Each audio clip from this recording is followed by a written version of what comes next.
open this middle concourse so that all the traffic that is going directly towards Cape Coast or Winneba or Mankesim would not have to use the side roads.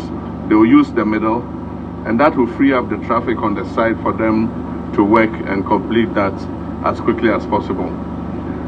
Central region is an attractive place for investment and tourism, but because of the constriction in the road network, it's been very difficult for people to open up their investments towards the central region. If you notice, Tema all the way to Dawa is attracting industries and investment. If we do this road network, it will allow some of the investors to begin to open factories in this corridor, and that will create jobs for the local people here. As the MP said, once we finish this main road, the constituencies also have side roads and feeder roads.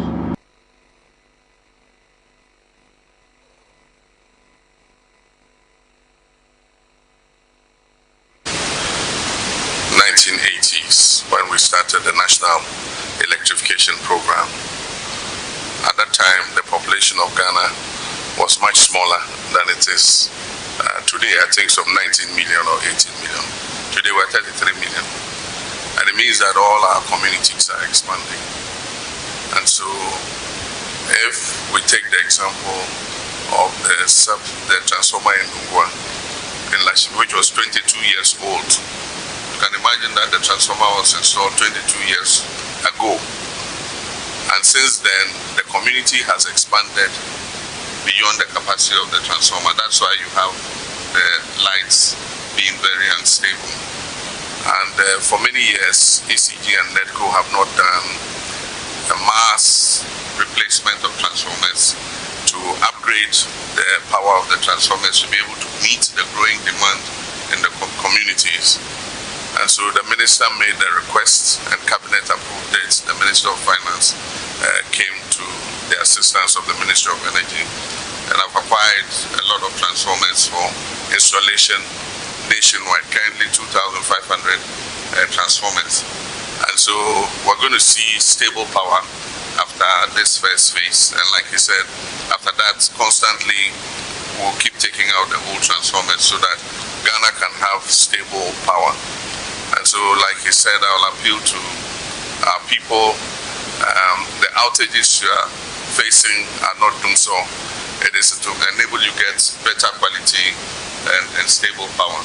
But like he said, anytime they are going to replace transformers, to inform the people in the area so that they are aware that their lights are going to be put up for a while until the transformers are installed.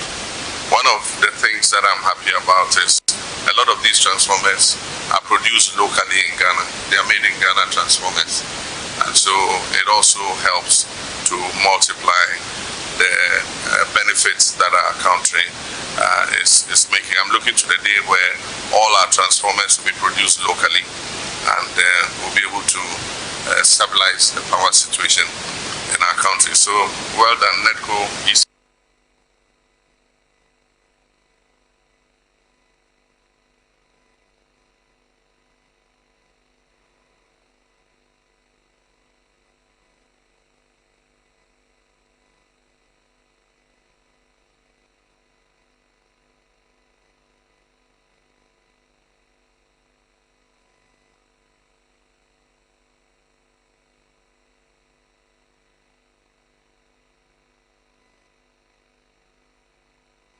We need to prepare for those milestones. One, we're coming out of the IMF program. It's coming to our end. We have the final review coming up by next month. But we intend to, beyond the IMF program, still keep the fiscal discipline that has resulted in the stabilization of the macro economic environment. The Eastern Regional Hospital stalled a bit. I've asked that the contractor go back to site, and we pay him so that we can complete it and have the Eastern Regional Hospital. The other new regions too are going to receive regional hospitals. That is the 6 new regions. We're starting with 3 of their regional hospitals this year.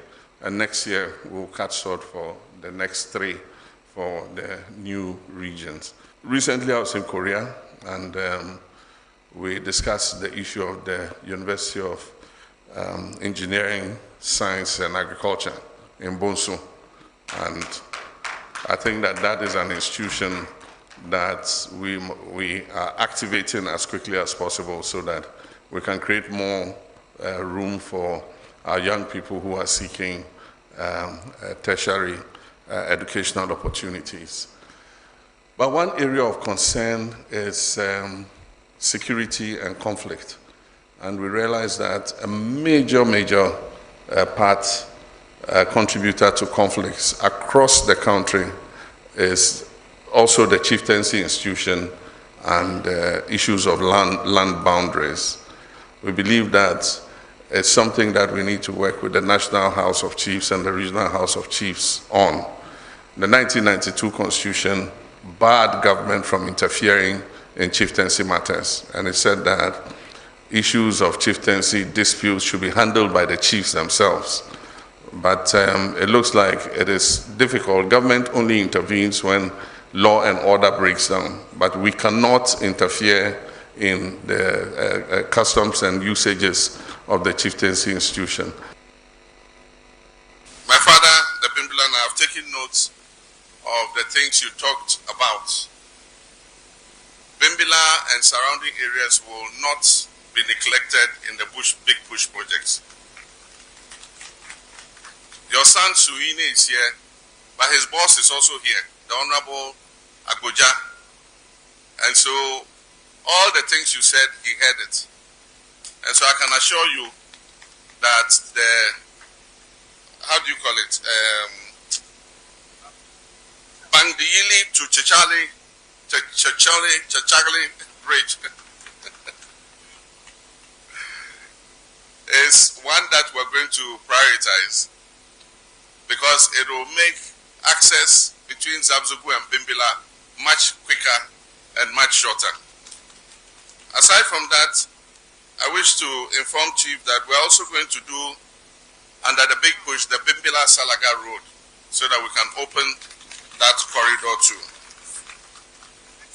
And then we're also going to do the Pandai to Salaga Road to make it easier to attain.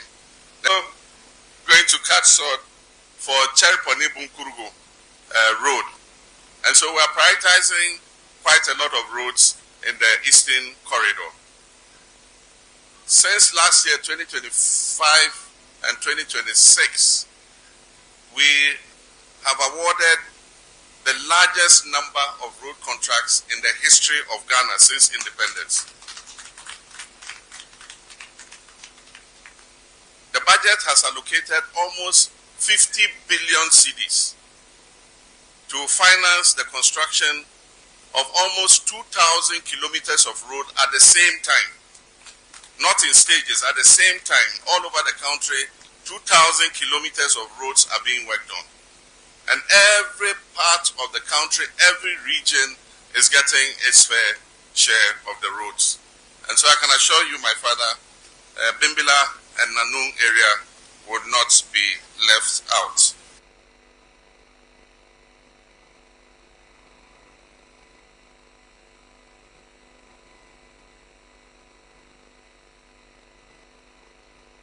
Let me acknowledge my father, the William SENA, and our other traditional rulers and queen mothers gathered here.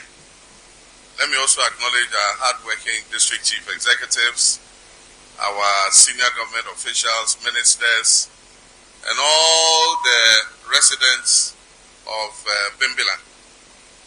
Today we are here in fulfillment of a promise we made during the campaign of 2024 and the manifesto of NDC that we presented for the election of 2024. And that is the short curtain for the start of the 24-hour market in Bimbila. This was part of our promise to stimulate economic activity in all parts of the country. And one of the things that stimulates economic activity is markets. Everywhere you have our traditional markets where once a week or twice a week, depending on where it is, people come from far and near to come and exchange goods. That activity not only exchanges goods, but it also circulates money within the economy. And so one of the major ways to stimulate economic activity and to circulate money in the economy is to build markets. And so we decided that every single district in this country will benefit from the 24-hour market project.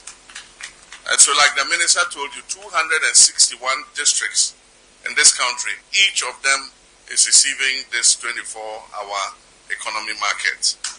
With all the facilities that he mentioned, fire service, police, crèche for children. There was one he didn't mention, there will be restaurants. So for those who like food and try to eat the food as early as possible, for those who like food, there will be restaurants to serve you breakfast, lunch, and dinner. There will also, like he said, be a clinic, a bank, and all the other items that he identified. This is important because one of the important things in agricultural production is marketing. If you farm and you don't have a market to sell your produce, it's useless. And so there must always be a linkage between the farm and the market and the household. And so the market is the interconnection between the food on our table and the farmer producing in the field. And so Bimbilla being an important food producing area, it is only proper that Bimbilla should get one of the largest model markets. Yours is one of the largest model markets because Bimbilla area is the largest producer of yams, is one of the largest producers of maize, is the largest producer of beans, groundnuts. I mean, just name any product, food product, and Bimbilla is the epicenter of agricultural production. And so in this market, you're going to have 10 warehouses, 10 large, big-sized warehouses, where you can keep your food products safely and come back and pick them for redistribution. And so this market is going to improve economic activity, and like I said, it will be the linkage between markets, our households, and the farm.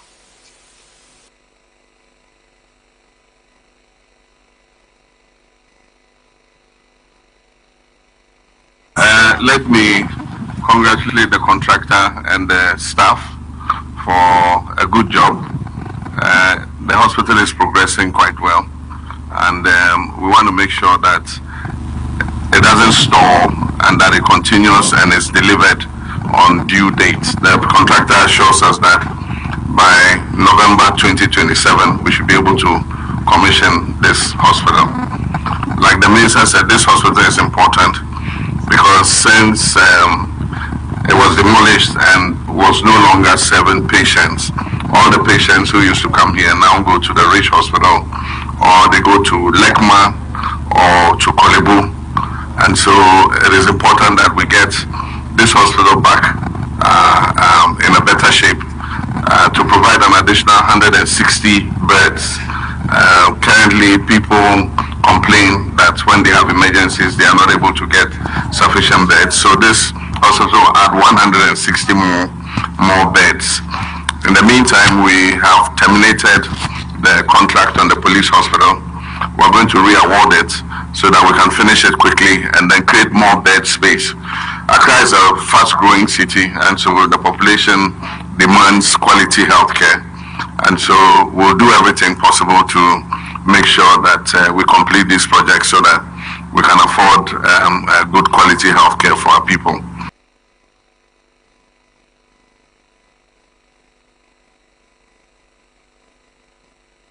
From e-surveillance to financial management, from logistics to administration of justice, AI is no longer a speculative technology of the future. It is already a strategic development tool of our present.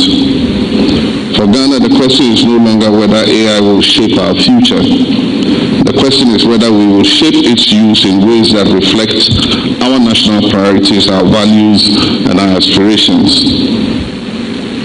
I'm aware that the rapid advancement of AI also raises legitimate concerns, particularly about jobs and the future of work. Many citizens worry that machines will replace human labor, leaving workers vulnerable and excluded. As a responsible government, we take these concerns seriously. A simple principle will therefore guide our approach. AI must enhance human capabilities and not diminish human dignity.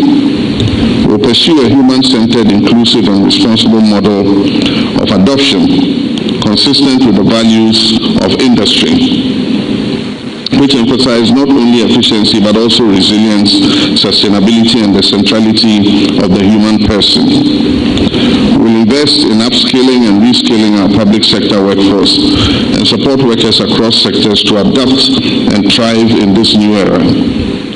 We do not intend to surrender our people to technological disruptions. We intend to prepare them to lead in it.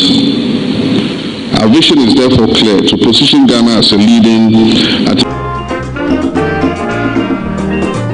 He has labored, he has suffered to lead his people into the land of freedom.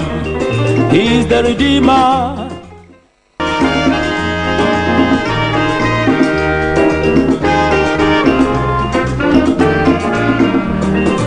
He has labored, he has suffered to lead his people. Good morning and thank you very much for joining us on Pan-African Television. We are live from our studios here at Abelengpe. We are also live on many other affiliate stations across the country. This morning, let me spend some time in acknowledging them because it's been a while since I mentioned them out to you. If you are headed towards Takrady, just tune in to Kiss FM, 89.7 FM, towards Akachi, Shine FM on 96.9, Hills FM in Adakula on 91.7, Nyuwasi Radio when you're in Ketekrachi on 89.7, Sela Radio Dabala 97.1, Diamond FM in Tamale is on 93.7, Bell Radio in Yendi on 106.5, Radio Kitawan Saboba 95.7, Benya FM Elmina on 105.7, there is Global FM 105.1 in Ho, Zebs FM is on 95.9 in Zebila, True FM 92.5 in Adeso,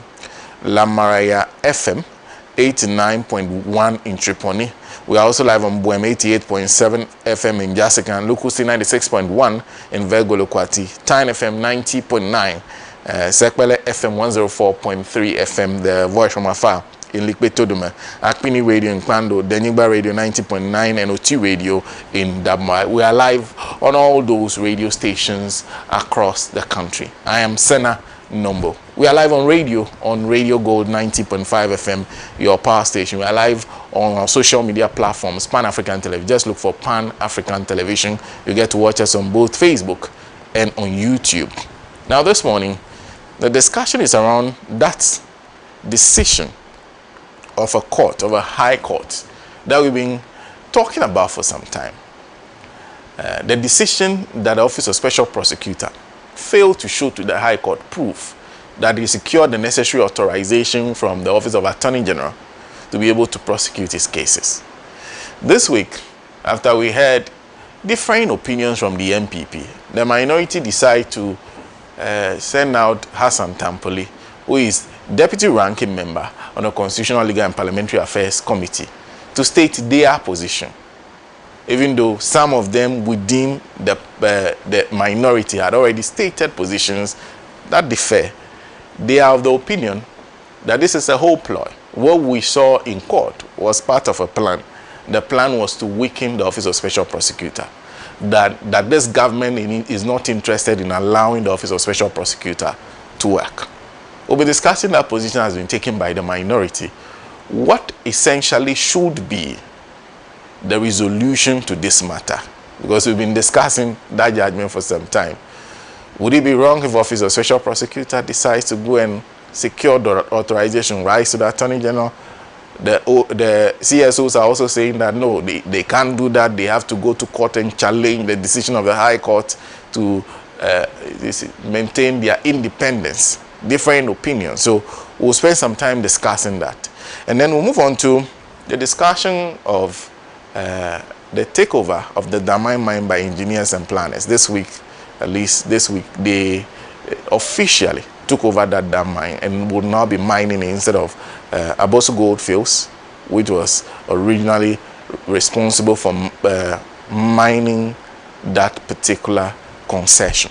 So they are now in charge of that. What does that mean to the Ghanaian? There are other directives that have come from the EPA and also from the Mineral Commission regarding Ghanaian ownership of gold or gold mining in Ghana. Then we'll talk about Dr. Bawumia because he says that this government is engaged in intimidatory tactics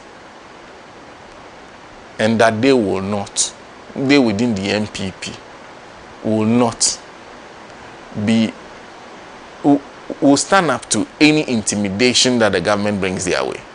We're talking about that, and there was a demonstration in the Bono region. I think it is called Yensro. My tree is not that good. So a demonstration there in furtherance of this. So those are the three issues that we tabled that we've been talking about. Our panel today is made up of, unfortunately, lawyer Andrew Apia Adangwa cannot join us, has some issues to deal with. So we've invited a pillar of the show who has been on the show for many, many years. Mr. Philip London, who is also a member of the United Party, a leading member. And then we'll also be joined by Kwesi Kwachi Sebe, who is a private legal practitioner, a member of the MPP's communication team. We also have the Honorable Member of Parliament for Akwetia, Honorable Bernard Bedia Kubedu, join us in studio. And then we have Usif Bada Ibrahim, who is a member of the Socialist Movement of Ghana. I haven't seen him in a while. Good morning to you. Well, so that's our panel that will be discussing these issues. But of course, we can't go through this discussion without discussing perhaps the #1 trending topic in Ghana now. We saw a video of a Ghanaian who was being accosted by some South Africans led by a lady, and they were asking him questions about what he was doing here, whether he had the right documents, among others, the interrogation and the suggestion that everybody needs to leave their country and go and fix their countries. They will not tolerate what they call it, foreigners coming into this country, among others, the things she said. Now, I've been trying to follow her. No, I've been checking her tweets on Twitter or X. Jacinta Ngobese. This is what she writes. A day ago, she says, South Africa has a deep leadership crisis, and it's actually sad. It's not surprising that people have lost faith in democracy and in government. The rest of the African continent is calling your citizens xenophobic just because you as a government have failed dismally to protect and save the little resources that black South Africans have to their disposal. Yet you want to look good to the rest of the world by appeasing business people. You create a capitalist system where you basically allow business people to import cheap labor and treat those people like slaves and render the natives useless because you want to pay them less than you should, so you can make money for yourselves. Greedy people. Then the rich are stealing more to brag more to the poor, but you never throw the law into their faces because they basically run this country. And continues and says and talks about the gap between the unemployment situation in South Africa. It says the country with the highest unemployment rate in the world and youth unemployment in the world. It is also the country accepting the highest number of so-called refugees and asylum seekers who are now running businesses in the country. It's also the country with one of the highest number of illegal immigrants in the world. Our birth rate as South Africa has decreased, yet childbirth in hospitals are on the increase. South African children are not getting access to schools, but children of foreigners are. South Africans are struggling every day to get even the most basic of needs with an economy that's not even growing. But you still want to take in people from other countries out of fear of being called xenophobic. When exactly will our government be honest to the rest of the world and East African counterparts that we have an immigration crisis in this country and people must start forcing the bill to collect their citizens who are in our country illegally? And what's even worse is that majority of them walk into South Africa with no plan, and so they end up committing crime just to survive. So that's part of what she's been talking about. In fact, she even uploaded a video in question on her X page and asked, this is xenophobia? So she doesn't see the thing you're talking about, the challenge you're talking about. People walking into hospitals and saying, stabilize them. If there are foreigners in this hospital, stabilize them and get them out. It's not a problem to her. She thinks that they have a problem of African immigrants that they need to deal with and get out of the country. Her president has been speaking. Cyril Ramaphosa says loudly that they will not tolerate that and they will crack down on persons engaged in that. We also know that our High Commission in South Africa has issued an advisory. The advisory is simple, that people, Ghanaians, should be careful the way they conduct their business and move in the country. There's a particular province where they've asked the Ghanaian residents there not to open their shop. It's called Mtata, I believe. The South African High Commissioner, the Ghanaian High Commissioner to South Africa has met President Cyril Ramaphosa, and of course our Foreign Affairs Minister has also met the man who is in charge of the South African High Commission here in Ghana. So there's been that conversation back and forth. The police in South Africa have issued sort of an apology, a condemnation of the accident, like it indicated that they will do all they can to protect African nationals, among others. So we want to start by taking some short views on that, and I'll start with Bada, of course, on this issue. Good morning once again. Good morning, SENA. Good morning to our viewers and our listeners on radio. You see, it's an interesting tweet. She makes some very factual, comments. For instance, the unemployment situation in South Africa, the inequality in South Africa. All these are, factual claims. All these are realistic arguments. But you see, she gets the main cause wrong. The main cause of this crisis that South Africa faces isn't as a result of illegal migration, isn't as a result of foreigners. It is because the apartheid system is still intact. It is because South Africa continues to operate a system that ensures that the whites are superior to the blacks. It is because South Africa continues to operate a system where only the white owns the lands, owns the companies, owns the mines and what have you. And the white owns all the farms. You go to places like Bela Bela, and there are vast lands that are not used for anything because it belongs to few white people, and they cannot even utilize the entire space. But then, the blacks are not allowed to utilize that land. There are movements, shack dweller movements in South Africa, who are struggling to find dignified housing. And they are always being brutalized by the police. Just recently, one of them was shot by the police.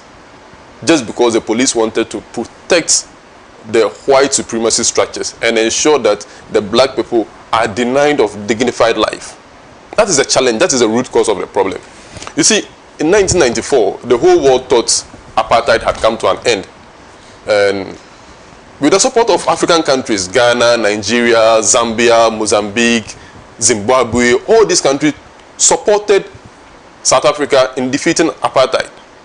And on paper, we ended up, defeating apartheid on paper. However, economically and structurally, apartheid wasn't defeated. Because till today, the whites controls the means of production. They control the mines, they control the lands, they control the agriculture, everything.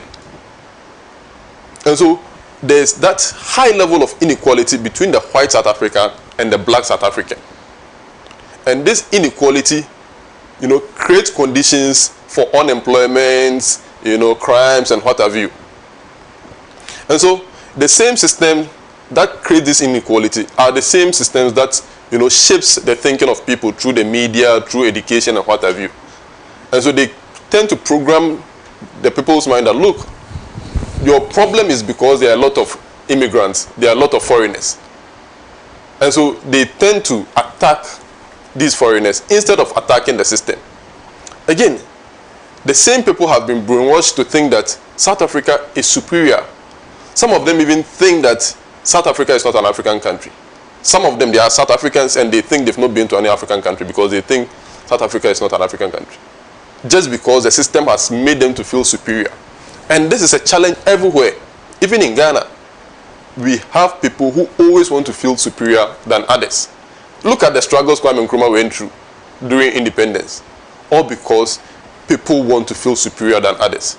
Just yesterday, I was at passport office to assist a cousin's son to have his passport. Just an infant, an 8-month-old baby who was born at the University of Ghana Medical Center just 8 months ago. And just because of his name, several questions. They even asked that we should bring the child's mother's grandmother's 2012 voters ID. Can you imagine? This is something that is happening in our country at the Accra passport office. And unfortunately, and some of the officers confronted me. One of them approached me and said he has seen me on TV before, and if we can talk to the authorities, it is something deliberate that they are doing. Some of them are politically motivated. That's the extent to which we have some of these superior mindsets in our country. People feel others are not supposed to be Ghanaians. Others are not supposed to have certain privileges. And so that is the main cause of this South African problem.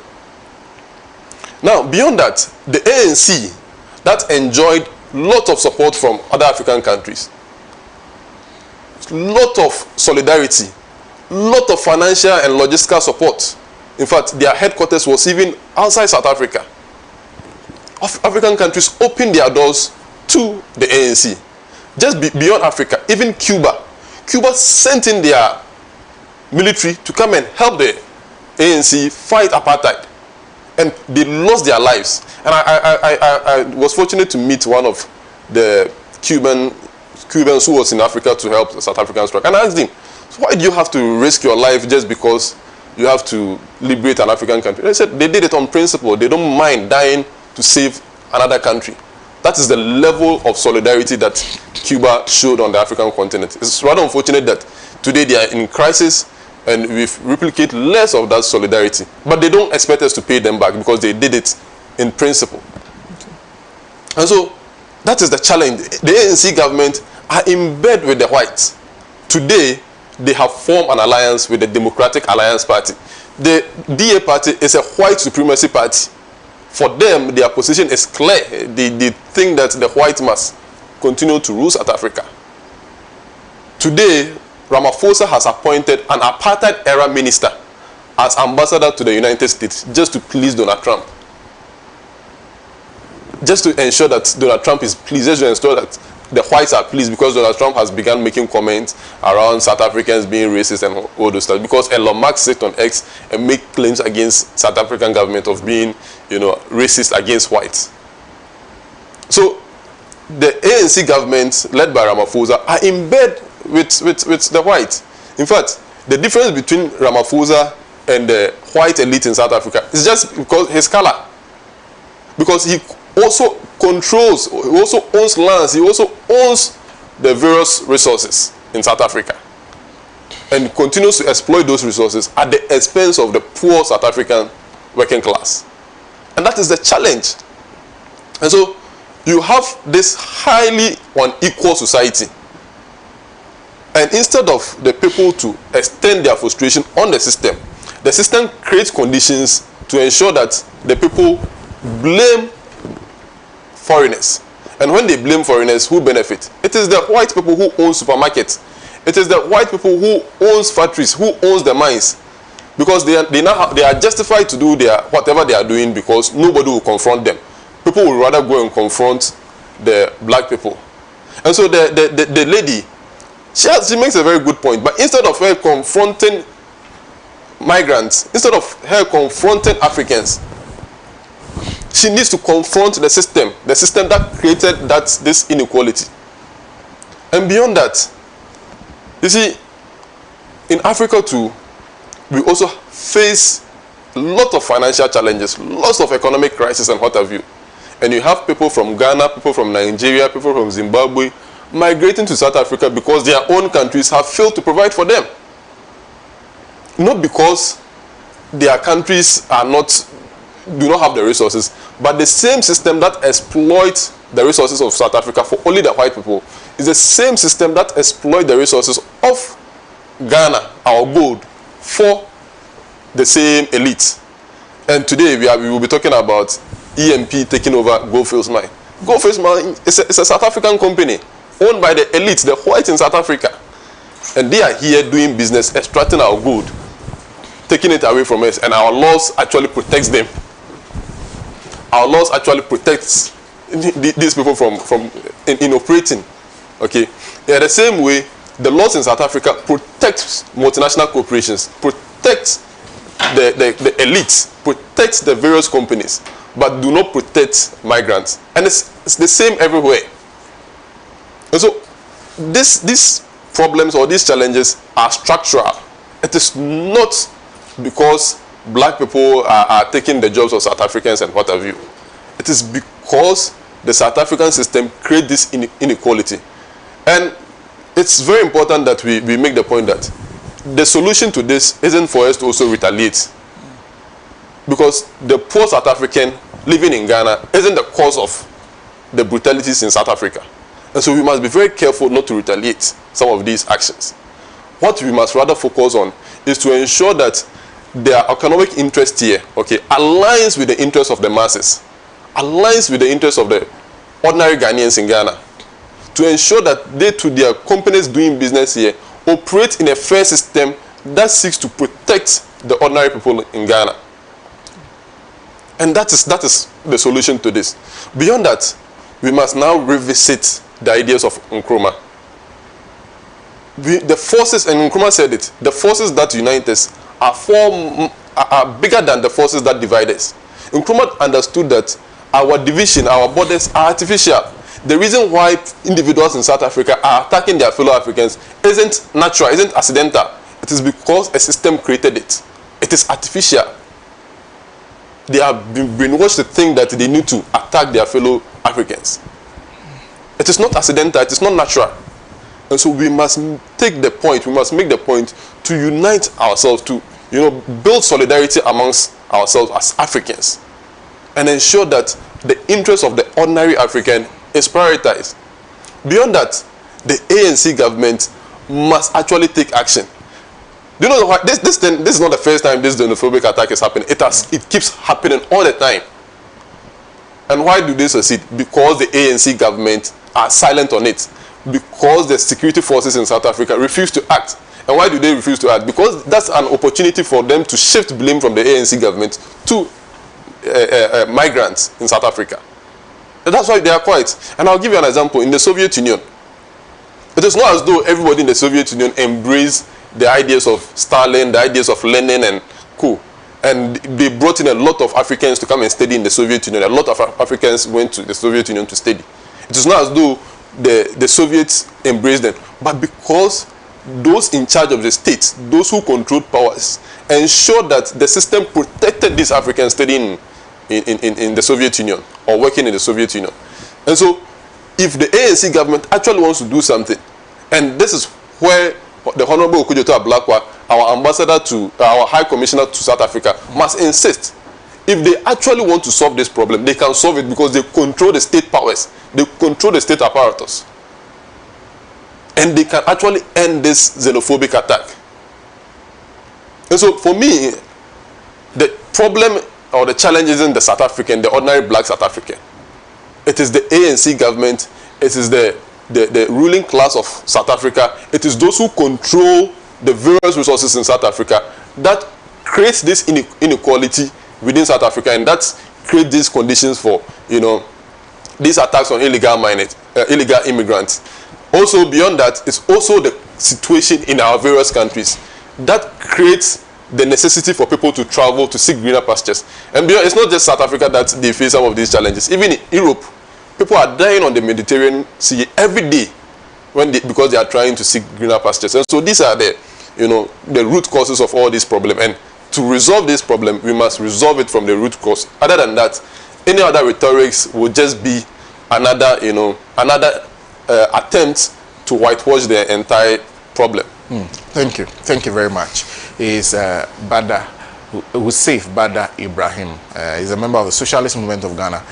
Of course, starting the discussion on the matter that we just tabled, on the matter of xenophobia. I said the lady who did that does not think that what she did, what she's been leading, is xenophobic.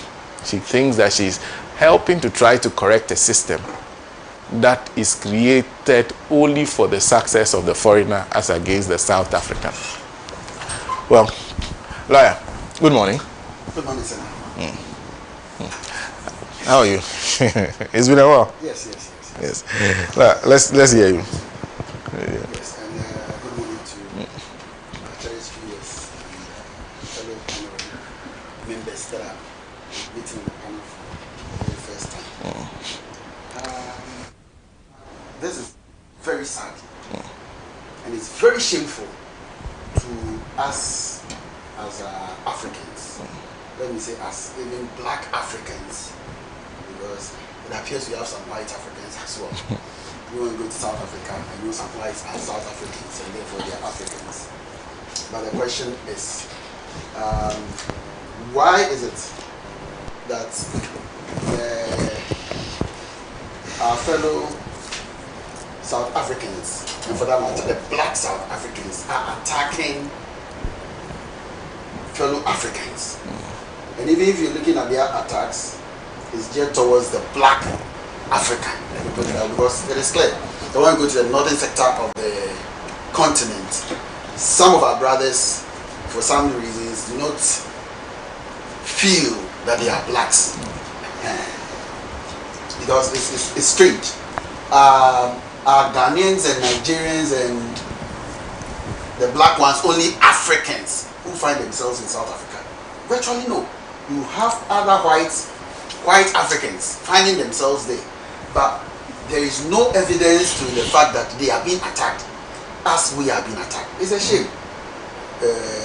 If there should be attacks, I don't, by any African country, Africans on Africans, I least expected South Africa of all countries to rise up against fellow Africans, especially Ghana, Nigeria, and some of these countries that fought with you when you wanted freedom, when we were fighting against apartheid.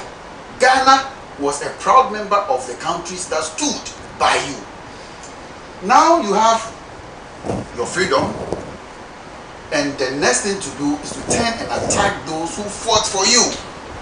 It's a shame. What happens to Pan-Africanism? In effect, they are just throwing that to the dogs with what they are doing.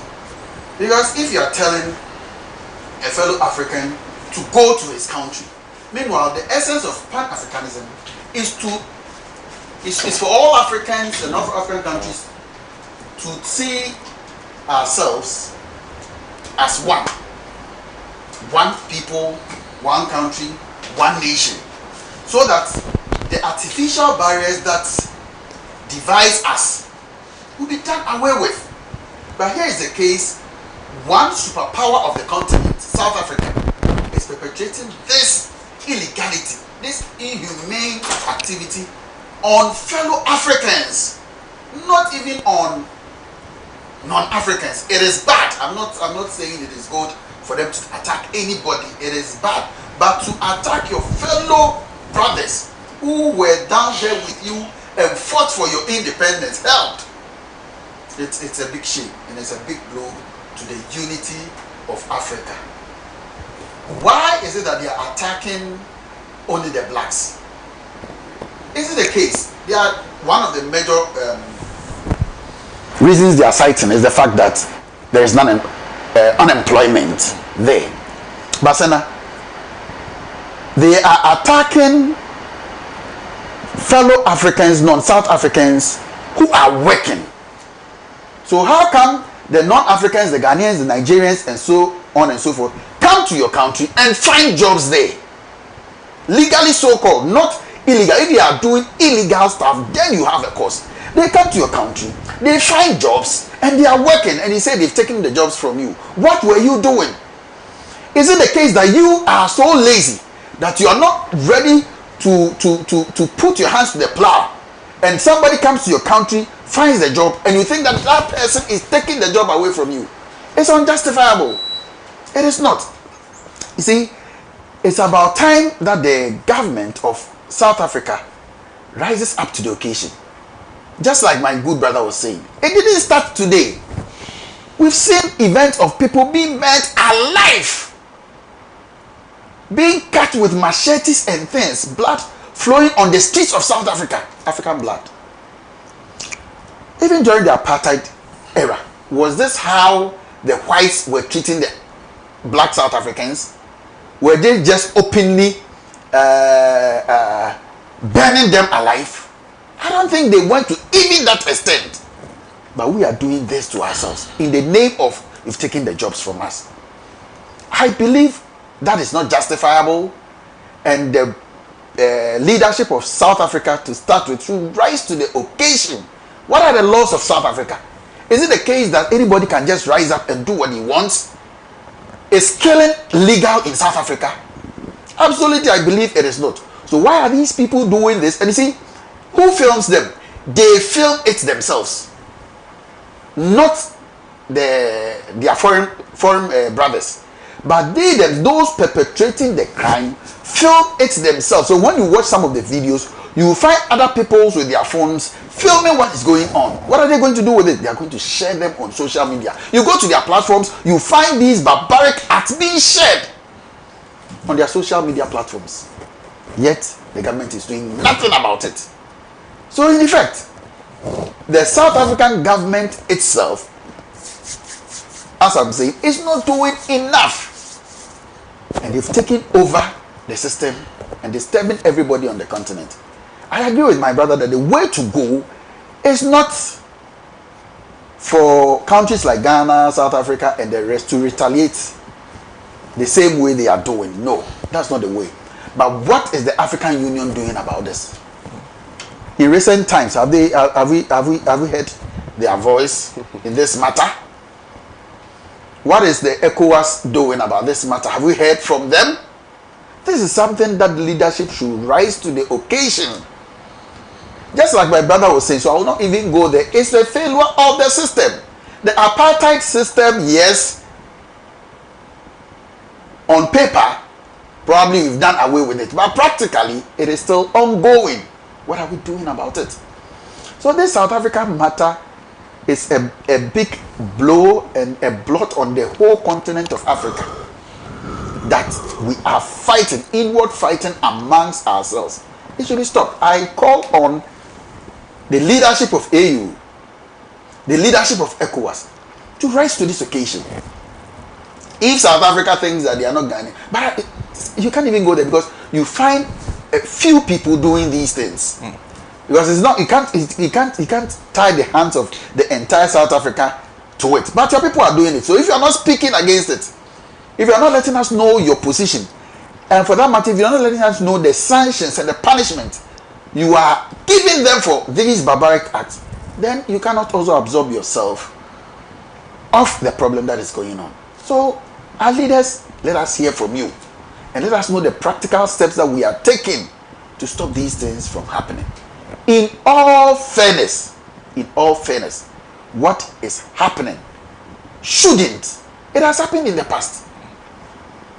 If you look at some of the videos, I watched one, and a young man was standing behind a column, what we would call a pillar, a very strong one. A gentleman will punch him on the head, one side, and the other side will hit the concrete pillar, and then the head will bounce back. He will hit. It's just at times you can't even watch it. Is this what we want for ourselves as Africans? Certainly not. So our leaders should rise to the occasion, and let's stop these barbaric acts from ever raising their ugly heads again. Thank you, SENA. Thank you too. So let me go back to this. Is a statement that was issued by the South African Police Service about 23 hours ago. So the Ministry of Police strongly condemned the recent xenophobic acts of violence and intimidation directed at Ghanaian nationals and other foreign nationals within the Republic of South Africa. These actions are not only unlawful, but they stand in direct opposition to the values of dignity, equality, and human rights upon which our democracy is founded. South Africa is a constitutional state governed by the rule of law. No individual or group has the authority to take the law into their own hands, irrespective of grievances or frustrations.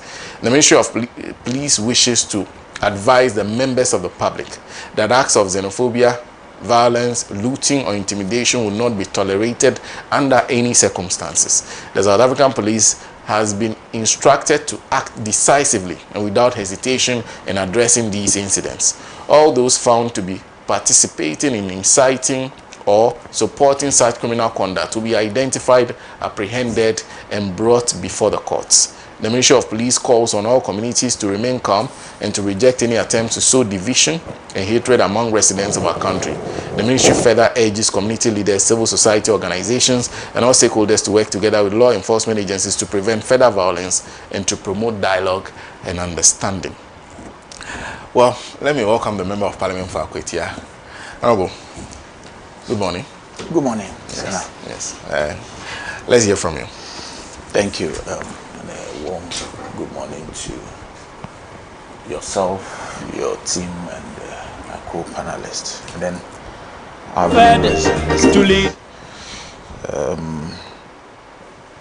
let me also say good morning to the people of Akwetia constituency for the trust reposed in me. It's a sad one, and let me say this. You see, this should not be seen as one of those. For me, and I trust in the leadership of His Excellency John Dramani Mahama, as well as the Minister for Foreign Affairs, we all know how he takes some of these things. I have a firm belief that he would act. This statement, yes, on the face of it, looks assuring, but it shouldn't be mere statements. We've seen it before. If you go into the archives, some of these statements have always been released, and that ends it. These people,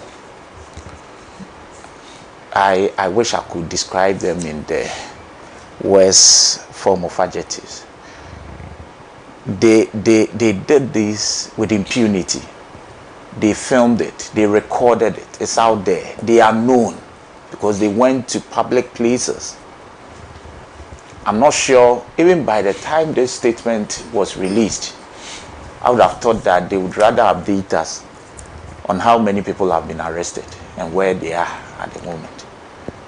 I'm surprised. This needs no investigation. Because the people with impunity, they owned up, they said we are doing it. The videos are there. And so I don't know what investigation there is to do. You see, the tweet, unfortunate. This is unacceptable. And let's say it.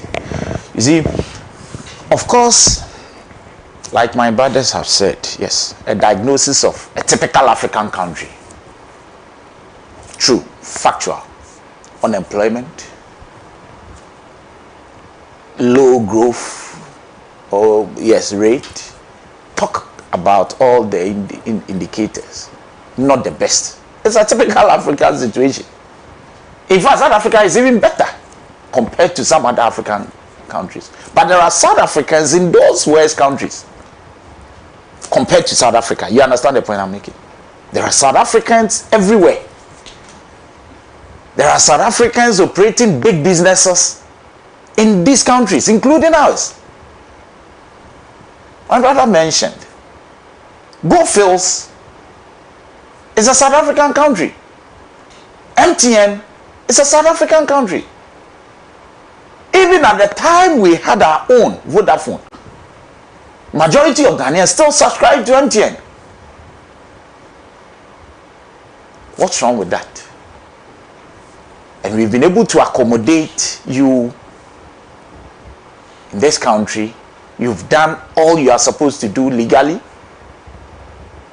Some of them we didn't even go into to find out whether they were illegal or not. That is Ghana for you. So what is the situation? And in any case, who made you policemen over other people? or immigration officers. Citizens, if you are demonstrating against your system, you can do so. If you look at the tweet, you are accusing people who have done A, B, C, D, who have created that kind of whatever situation for you, your leadership and all that. We all have that problem. But that is between you and your leadership. Why blame a citizen because you claim he's been in the country illegal? Let me also make that point. I'm not too sure whether it has to do with whites and black. I have seen some videos where the blacks are leading this charge. The blacks, it's really not about whites and then blacks. I'm not too sure about that. South African blacks are leading this charge. If you've watched the videos, blacks against blacks. So what have we done? What wrong did we do? That we have our own brothers. If the system has not been fair to you, deal with your system. We all have our problems. Whether they are illegal migrants or legal ones. And then in any case, most of these people, look, you can check the record, most of these Ghanaians out there are involved in their own businesses, some way, somehow. Beauticians, and then all that. How does that, if I come to establish a shop in South Africa and I'm operating, if you patronize my services, how is that supposed to take away what you are due? In fact, most of them, I was listening to the Ghanaian community, they even said they've employed the South Africans. So if your system, like I said, look, Nigeria, MTN is thriving in Nigeria. There are South Africans in Nigeria. I mean, what are you bringing up? And you see, so the West will be there and then they will just look at it and say, you are not serious. When we have Ghanaians, illegal migrants, in Europe, in US, in UK, of course, if the system always suggests that the illegal migrants should be taken away, they should leave the country and all, but do they go about it this way? Even the West. Just recently, I think 3 years ago, less than 3 years ago, we had this deal with you, which granted us a waiver of a visa to South Africa. To ordinary passport holders. What does that mean? What does that mean? So we did all this, and you want it, I mean, out there to be seen as something useless? Whether the person is a legal migrant or must the person go through what you people are taking him through? That you have and I'm surprised. I mean, this statement that it's completely unacceptable. They should come again. These people were seen in hospitals. People are tweeting, people are posting, people they are known. They are not shying away from what they've done. Openly admit that we've done it and we will do it again. And the statement is supposed to calm us down. It's unacceptable. And so, you see, I always say this. Africa, we are our own problems. We are the cause of our own problems. And we are our own enemies as well. Because in a country like ours, in a continent like what the West we can never think of is this division. We should always think about how to unite against others. Regardless. But if this is how we want to go about it, this is not the first time. Anytime you have issues in your country, you blame somebody who is sitting there somewhere. And unfortunately, they use us the blacks. If you ask those in South Africa, they will tell you the problem with them. Some of the things these so-called illegal migrants will do, you will not do it. So if they are doing the basic things just to earn a living, and some of you, with the greatest respect, let me say it bluntly, are lazy. You won't do the very things they are doing. I mean, what do you expect? No, let me put it bluntly. Look, what is happening is so unfortunate. And I would want to suggest that the government of Ghana moves in quickly. This nonsense must stop. It must stop. What is it? No, but like I said, is it the police that were chasing these people? Who are you? Citizens. stakes and whatever all over the place. If you are demonstrating and it's a peaceful one, why not? Your law allows you. But what you are doing, and like the statement said, is completely unlawful. So who made you policemen over other citizens? And must same be repeated or replicated in other countries? What becomes of your businesses and other? Who will lose? Well, you see, and we wouldn't want to get there. But I also would suggest to the business community, the South African community, I mean businesses all over, they should speak to this. They should say something about this. Because they are in our country, they are all over, benefiting, taking huge sums of money and reverting to their country. So at the end of the day, if some of these things happen, it gives a very bad, indication about the future. But for the fact that Ghanaians are naturally, you would have seen some of these things also replicating itself elsewhere. So please, it's unacceptable. Yeah, you diagnose the problem. Like I said, typical Africa, we have our problems too. In Ghana, in Nigeria, everywhere. But we are not doing what they are doing. If you have a problem with the system, you demonstrate against the system. You have an opportunity to elect new leaders if you so wish. But the challenge cannot be your fellow Africans who are in the country. If anybody is engaged in any act of criminality, your law deals with the person. And nobody is saying that people should engage in criminality.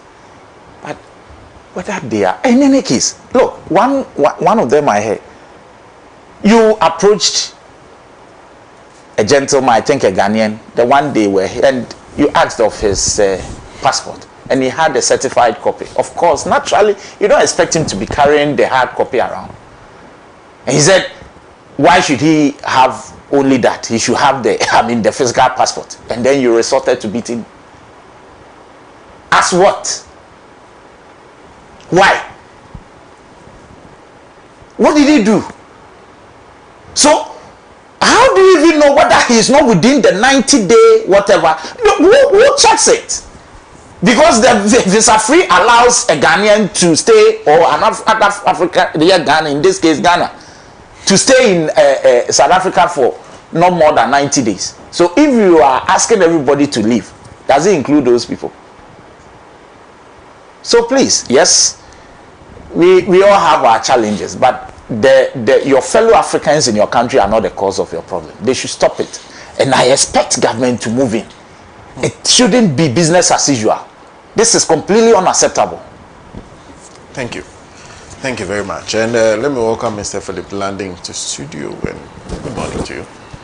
Good morning, sir. And thank you very much for agreeing to join us this morning. For God and country. As always. As always. Let's hear you. Well, good morning. Good morning. Good morning to the viewers. I received the invite rather late. Yes. I was at another function, but I thought that I'm dividing myself in between different functions in the course of the day. Okay. So I thought that I would spend some time here, and also. And we are grateful to you. My pleasure for the opportunity. I haven't been able to follow the conversation. Okay. I only heard, as I was driving here, the last bits of the previous speaker, and also my good brother. Yes, the situation in South Africa is bad. Or the reports we've got from South Africa are not very pleasant. I agree. I want to, first and foremost, commend the President of the Republic, President Mahama, for his response to the situation, and also with the support of his Foreign Minister, who has been doing the legwork in this matter. The issues with South Africa and problems with the non-South Africans in South Africa has been running for a while now. Some time ago, it was the Ethiopian community they have set up a lot of small shops in the communities, and people patronize the shops. They don't have a problem. They live in peace with them. There was an unfortunate incident where some locally brewed drink, some school children went and drank it, and it was a terrible disaster.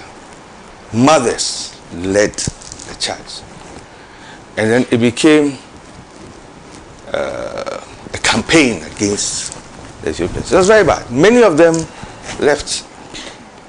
Some had their shops looted, burnt, etc. All because of the pain some people felt as a result of what had happened to those innocent children. That was them. It died down. That was no problem. Then, recently, South Africa is having its own version of Galamsey. They have, like we have in Obuasi and other many areas. Some mines have their residual alluvial ores, and people go and mine them. They dig shafts and things, and many of the people who do these things are Zimbabwean people, and they live rough. No proper water and sanitation, and they live rough, and they protect themselves. All kinds of things go on, criminality. So there was a campaign against the environmental degradation, which is a legitimate campaign.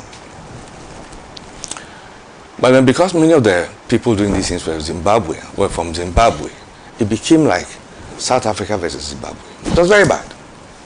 In some communities, people were lynched, all kinds of things happened. It took time for the South African government to bring it under control. Then there's the issue of South Africans not getting jobs. And that has become a serious political campaign. What is the issue? South Africans, black South Africans, are worried they don't get jobs. And many other Africans are getting those jobs. So there's a fundamental, sincere displeasure and happiness about the situation. But what do you find in South Africa? You have local politicians who come on television sets like this one, and when they are communicating their issue, it is like incitement. And that is where we have the problem. Incitement. Instead of dealing with the issue, we are inciting. In our conversation of this matter, in many instances, you hear petty incitement. It's like, oh, we're not going to incite, but we are still inciting. As if we want reprisal attacks. This is what fuels the problem.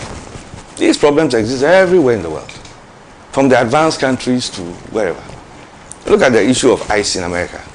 It's the same politicians who have incited it for it to get to some of the levels I just got to. You get what I'm saying? So, you have the issue, and then you have politicians fanning it, pouring petrol into the fire, and creating a problem. This matter,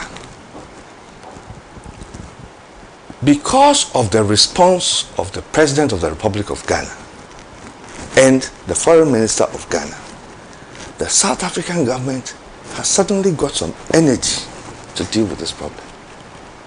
The ANC has been scared to tackle this matter. It has become a sensitive political issue. If you are a local South African politician and you talk about it, are you defending the foreigners against us, the local people? So every politician is afraid. So this is how that situation has become in South Africa. Very delicate. In the recent batch of vetting of some of the government ministers, there was a particular appointee who came from one of the parties that forms the unity government of South Africa. In his vetting, this is somebody who has led vigilante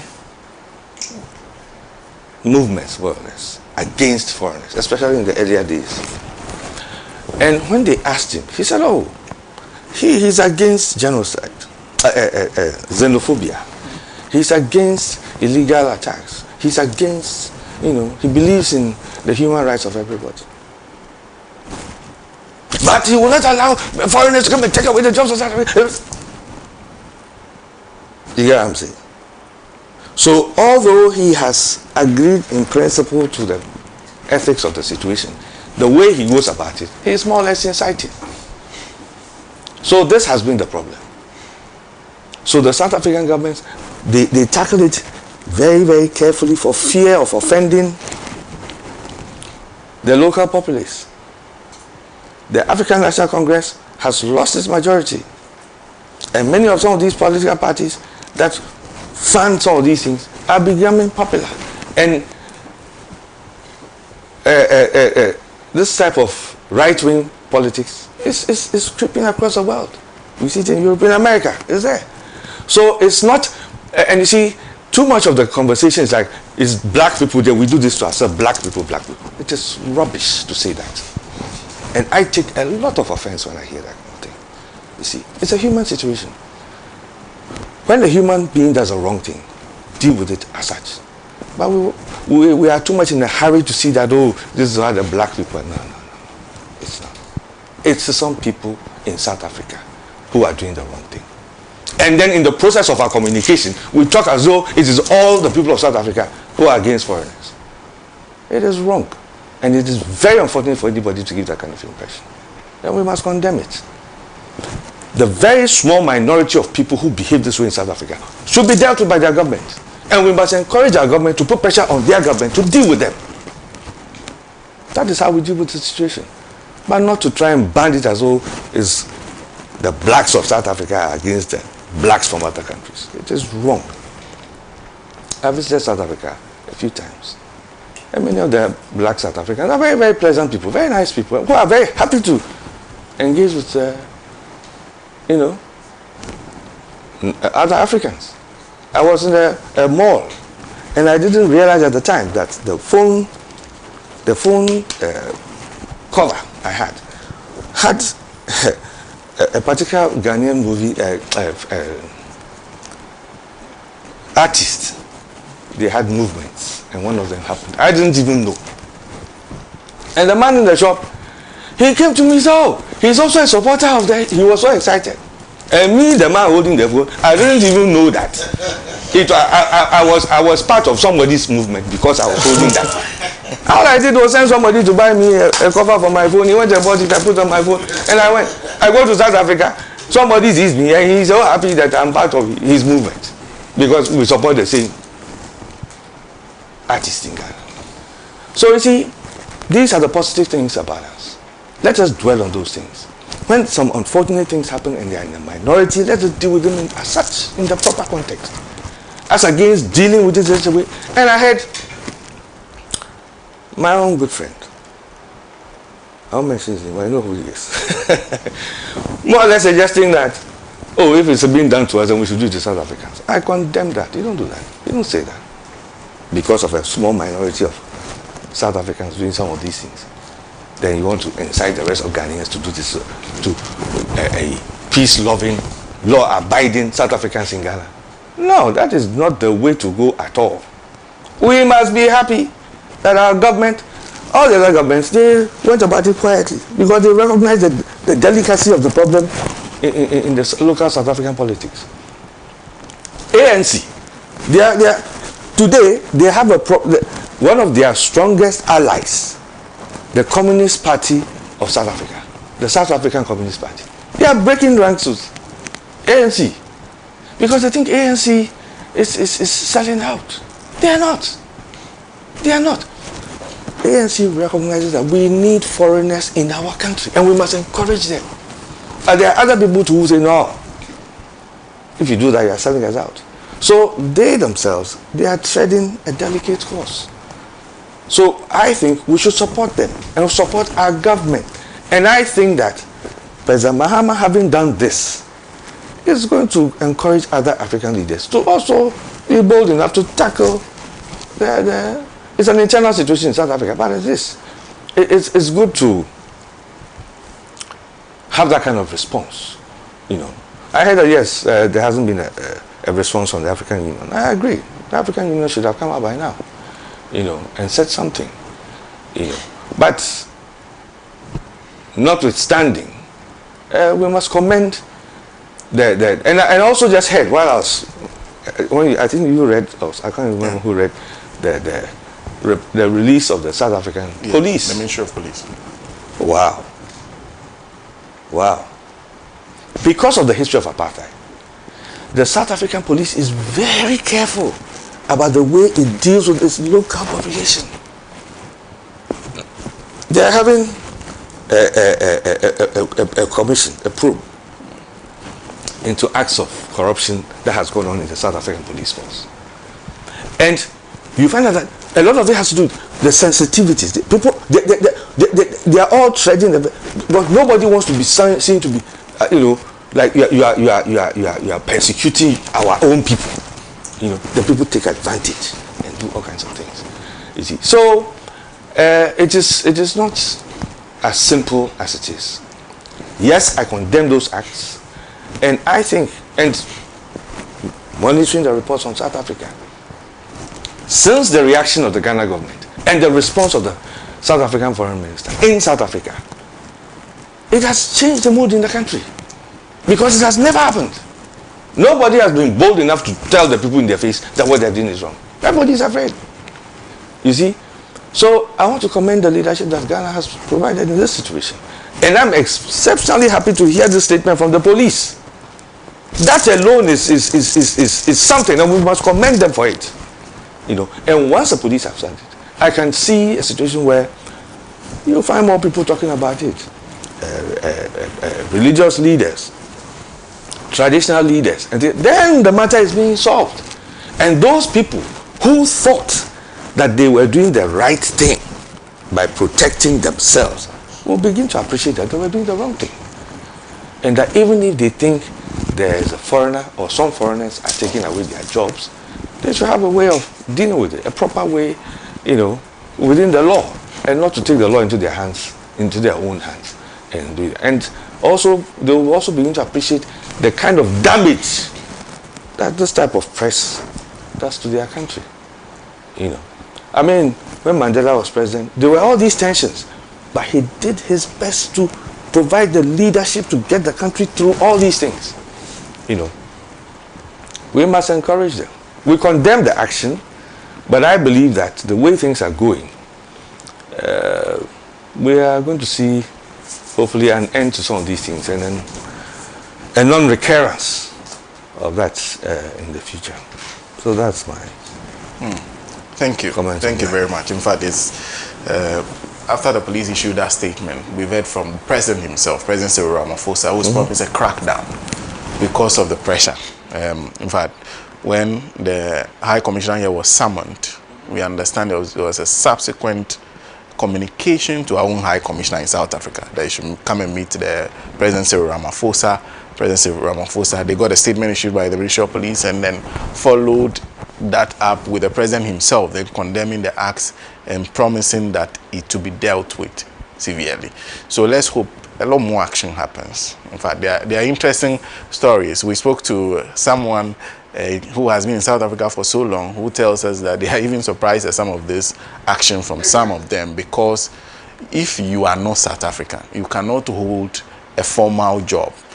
Yes, so most of them are people who are entrepreneurs. You have to create your own work. So that is, so they're surprised at this. Like I'm saying, see, it is the politicians, the incitement. It's the incitement.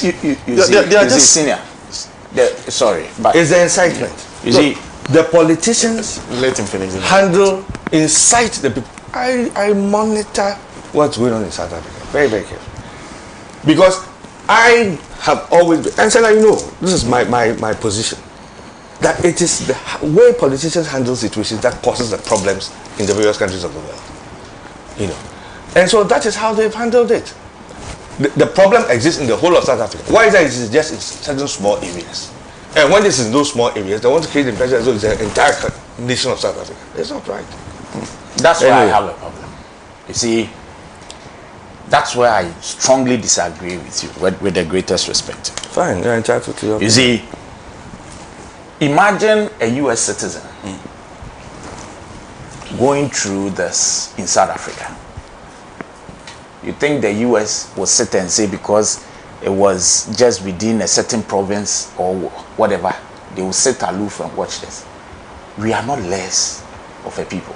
Yeah, but the Ghana government is yes, Ghana government is working. But for you to say that we are painting a picture as though it's the entire South Africa that is doing this, that's why I disagree with you. Oh, okay. We've all said that we must, the people of South Africa, of course, I mean, because they must be dealt with according to their own laws. Okay. Our president, this is the best he can do to push his counterparts in South Africa to take action, which he is doing.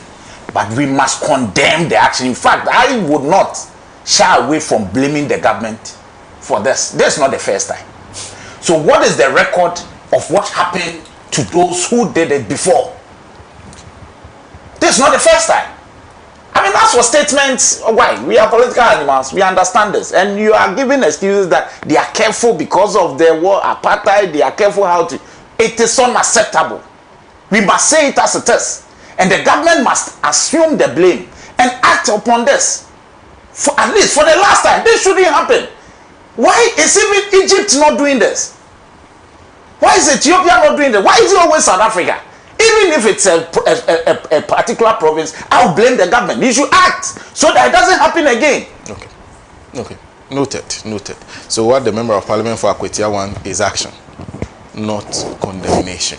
Well, since we are discussing this, Mbada did some interesting analysis of connecting ownership, because some people have always said that one of the biggest problems in South Africa is that the blacks took over power, but the structures that kept apartheid in place have not been demolished to the point that it's benefiting the black people. That's why you see these frustrations. And of course, who do you take it out on? The weakest. You don't attack the strongest. So the weakest is always the person who is there, who is not from there, who is not one of them. So there are those who suggest that that is the biggest problem. Just shifting blames. Yes. Maybe I just have a small bite on this. Okay. So I agree entirely. And no, I have never said, and I will never say, I'm not blaming, that there should be no blame in this matter, or that we don't condemn it. So if there's any, this on that one, that should be, South Africa has a peculiar problem. They have a peculiar problem. And I'm not giving any justification or anything. I'm just explaining the circumstances of it. It's like today, when this has happened, what is happening? People are drawing parallels about when Ghana did the aliens compliance order. People who don't understand the situation. Commentators from... Exactly. That is the point I'm making. You understand what I'm saying? It's the point I'm making. But for them, from where they are standing, they don't see a difference. That's why I'm saying that. The issue with South Africa is a bit more complicated than it is. All I'm saying is that I'm very happy. Look, the crime level in South Africa, it is as a result of terribly inherent issues. Okay. Yes. Okay. And the government have tried. And I'm saying that the way our government has, no other African government responded the way Ghana government has responded. And since Ghana government responded, look at the way the South African government is responding. So I'm saying that it is good we are assisting them to tackle the problem the way it should be done. Okay. A few comments. This is from Bibi Musuku, who says, if we Africans are doing this to ourselves, then what do we expect Trump to be doing to us? It's a shame this group of South Africans are comfortable with the oppressors. That's coming from Bibi, who sent that. There's Vision, who is also joining us. Vision from Tamale says, good morning to you, SENA. I still do not understand why the office of the special prosecutor still exists. Okay, there's another matter we'll come to. So let me jump to what he says. Says nobody is saying South Africans should not protect their environment. If some foreigners in the country are engaged in criminality and some also appoint a king in that same South African environment, they have no ancestral connection. So now, that is an attack on ancestral sovereignty. I feel a lot of we Africans are indisciplined and we don't respect boundaries. If we are all blacks, must we not respect each other's boundaries? The problem I have with South Africans is that they are doing the right thing with the wrong approach. They should not take the laws of South Africa into their hands and start beating people left, right, and center. I want to ask Nigeria why. Okay. I've heard that a couple of times, and I've refused to read those comments, those suggestions. I will not read those comments. There's also this one, and welcome back. The sad thing happening in South Africa is highly condemnable, but it's also a blessing in disguise for us Ghanaians politically. Our duty is to fix the problem, stand on our cogent righteous cause with no guns, as always. We must remember our fights against reparation and others. We just launched a visa-free program for other Africans. If initiatives like this are good, then tests like South Africa should not defeat our cause, but rather lead us to heal and transform the world and better that global village we proclaim and believe in. I want our government to be smart and sit the churches down. These are the areas where their impact is truly needed. Thank you for that one. It says correct to hold the ANC government of President Cyril Ramaphosa responsible for the ongoing, he calls it Afrophobic attacks upon Africans from other parts of the continent in South Africa today. Let us be clear, such attacks on reactionary violence are not generally xenophobic, but specifically Afrophobic, as the cowardly targeting of African people in particular by those who are pathetically most fearful of barely touching their white supremacy racist domineering masters, oppressing them in South Africa today. Samuel Okudzeto Ablakwa, with the support of President John Dramani Mahama, must be highly commended for being correct in challenging directly the ANC government to stop being complicit in these Afrophobic crimes of reactionary violence against African people who sacrifice so much in globally pan-Africanizing and internationalizing their legitimate struggle against apartheid. The ANC government must be compelled by our Pan-African and global justice progressive forces to face up their failures of neo-colonialism rather than blaming other Africans. There's, let me conclude with this from Honorable Ajima in Daboasi, who said, I started following apartheid in South Africa when I was in JSS. And SENA, some of us wept when the whites would use dogs to eat the flesh of fellow black men. It was the same, these black brothers, they are attacking and brutalizing today, who stood against the apartheid. Nigeria, Ghana, and other South African countries spent $1 million to liberate them from their struggle. This is ungratefulness. That's coming from Honorable Ajiman, who sent us that message. We have to move on. Let's stay with it because we have been discussing the issue of ownership of your economy. And I think one of the debates we'll be having with this transfer of the mine to ENP has been the question of ownership. At what point in time would we say the Ghanaian is ready to take over? This is also a federal directive from the Minerals Commission. And the directive is that the Mineral Commission has directed some international, some international mining firms, including Newmont, Anglo Gold Ashanti, and Zinjin, to shift mining operations to local contractors by December 2026 or face sanctions. Sources revealed that the three companies currently operate the mines with their own staff, even though other firms have outsourced mining operations ahead of a revision of local ownership rules, which require all miners to switch to contract mining. Under the rules, this is quote from the Daily Guidelines, that surface mining is expected to be undertaken by fully Ghanaian-owned firms, while underground mining should be carried out by companies with at least 50% Ghanaian ownership. So we'll discuss that takeover as our next topic of discussion. Then we'll move on to the other issues on the table. And I feel like starting from Badai again. Please start for us. All right. Thank you very much, Sena. It's been an interesting discussion so far. Now, the question of resources is very important because that is the basis for our incomes, which translate into our various developmental projects. We need to look at this historically. Kwame Nkrumah understood the relevance of our resources, and that he believed that the African resources must be used to benefit the African people. This was the same ideas of people like Amilcar Cabral, people like Thomas Sankara, people like Walter Rodney. Our resources must benefit our people. However, since the 1966 coup, coupled with the structural adjustment program, we had to liberalize our market, our system, our economy, to ensure that foreign corporations dominate our extractive sector. And so if you look at our extractive sector currently, it's heavily dominated by foreign nationals. All of them. And what do? They extract our resources and then expatriate the profit to their various countries and enrich individuals rather than our people. Take a look at the mining communities. Almost all the mining communities have challenges with road networks. Almost all the mining communities. If you go to Takwa, if you go to Obuase, all those, go to, what's the name? Ahafo. All those communities have challenges, peculiar challenges, especially with roads, because these mining companies use heavy, equipment on their roads, which all the time affect the road networks. And at the end of the day, they take away the gold, take away all the monies, take away the profit, and then leave the community without development. Beyond that, mining in any forms, whether it's done by Goldfields, whether it's done by Newmont, whether it's done by Chamawuntumi or Aisha One, all those forms of mining, whether legal or illegal, have environmental consequences, regardless of the circumstance, regardless of the processes. Then they mine, take away the profit, and then leave these environmental challenges to be faced by the communities, doing nothing about these problems.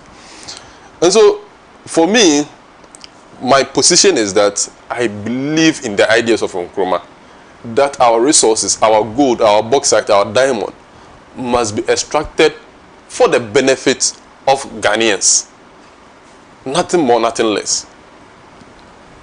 And so, for decades of operating a system where our resources is extracted for the benefit of few foreign corporations, to a shift towards a system where just one single mine, that's the diamond mine, is handed over to an individual who is a Ghanaian to operate. It demonstrates a structural shift. It demonstrates a shift, but not structurally, because ownership is still not socialized. And that is my principle. That is my position. But then, I believe that if it is engineers and planners that is taking over, which is a fully local mine, we have what it takes to hold them accountable, to ensure that they live up to the standards, to ensure that they protect the environment, or they implement policies that will at least loosen or reduce the burden of the environmental consequences on the people. And I was very happy when he said that within a few years of takeover, they will begin to construct the roads in their mine and all those stuff. These are some of the things that we expect. This is not my position, but at least it is a step in the right direction. Now, after this takeover happened, there have been conversations trying to link, this EMP takeover to the attempt to take over SNIT hotels. There's been that linkages. Oh, if the mine is given to a company owned by the president's brother, what was wrong for a cabinet minister to take over the hotels that belongs to workers? And we must make the distinctions clear. One, the mine was already operated by a private entity, and they have left the mine, and we have transferred it to another private entity. In the case of the hotel, the hotels was being managed by the workers of Ghana through SNIT, and it's now being taken away from the workers of Ghana to an individual. So there are two different things. Again, the processes involved in the SNIT transfer or the SNIT sale of their hotels is different from this mine. For instance, one of the main challenges was that the bid, of Rock City was around 60 million, whilst the highest bid or the highest valuation of the hotels were around 120 million. So these are the issues. There were structural issues with regards to the processes, even procedural issues. So we must not try to link the two together, and we must not try to find a justification for, the takeover of SNIT hotels. There are two different issues. In as much as I prefer state ownership of our resources, I also believe that we must take issues individually, and we must look at them critically as individual. Now, beyond that, the main question to EMP is, how are they going to ensure that the benefit of, or the proceeds from the mine benefits the people of Takwa, the people of Damang? and the people of Ghana as a whole. That is what they should be focusing on. And then, as a country, we must begin to make a structural shift to ensure that our resources benefit our people. If you look at Gold Board, just by trading, not ownership, just by trading in the artisanal mining sector, look at the revenues that we've been able to achieve. And strategic marketers or strategic managers will tell you, if you do horizontal integration or vertical integration, there are, other benefits that you can make. So if Gold Board moves beyond trading to integrating production into its processes, we can imagine the kind of benefit that will accrue to our nation. Look at the impact it has had on the cedi stabilization. And look at the impact it has had on the prices of goods and services. Look at the impact it has had on fuel prices, especially in the midst of this volatile market situation, in the midst of this Middle East crisis. So it tells us that our resources can be a transformation or a transformative agent for our development. And we must actually work on having to ensure that the resources, is in the hands of the state, and ensure that the state redistribute these resources to advance the interests of the people. That is what we should be looking at. Beyond that, the environmental challenges are there, the structural challenges are there, and what have you. But for now, we must focus on this. And you see, one of the main bone of contention about this whole private is because of the IMF program, and after the Echampon regime, when there were subsidies on fertilizers for production of food. What did the structural adjustment program propose? That we should focus on areas that we are highly developed, or areas where we have competitive advantage. That is mining. And then we brought in these foreign companies, gave them tax exemptions, gave them the freedom and the legal framework to operate freely. And at the end of the day, the working people, the ordinary people of Ghana, continue to suffer. And so I think that moving forward, we must move towards state ownership. Let's look at the comparative evidence with Gold Board. Let's look at the comparative evidences in other countries. Look at Iran. Even with the sanctions, in the midst of the sanctions, look at how they've been able to withstand, build their internal capacity. Let's look at other evidences. Venezuela, before Maduro was captured, state ownership of their oil. And even with the sanctions, they were still surviving. The evidences are clear. The options available for the US, options available for the European countries, it's not available for us, because we cannot go and capture people as beasts of burden for 500 years. We cannot go and colonize another African country. We must look at the examples of countries that are similar to us and implement those examples to ensure our development, and which is that the state must take ownership of our resources. And that will be my concluding statement. Thank you. Thank you very much for that. Let me go on YouTube. A few comments that I've seen from our earlier discussion. This is Farouk, who says Africa will only prosper through greater unity. There's also Wise, who said, but I feel very ashamed of this. Here we are calling for respect for the black globally. In a multiracial country of South Africa, blacks are attacking blacks. Charlie. There's also Razak again. Africa will only, I think he did that a couple of times. Says during the registration for election 2020, there are many incidents of NPP activists attacking fellow Ghanaians to prevent them from registering on their lands. That's he said that's the evil of xenophobia. It is not sufficient for police to make statements nor governments making statements. What must be done is the beautiful speeches of the South African authorities must be followed with action. That's Wise Doe who sent that one too. There's also the Obieku says, why can Africans take back one passport for all Africans? Why must Gaddafi die again? So there are a couple of comments there that you've shared with us. Those of you who are watching us via YouTube, thank you very much for sending those messages. Keep them coming. Let's hear from you. What do you think? I think the position of the new patriotic party as far as ownership of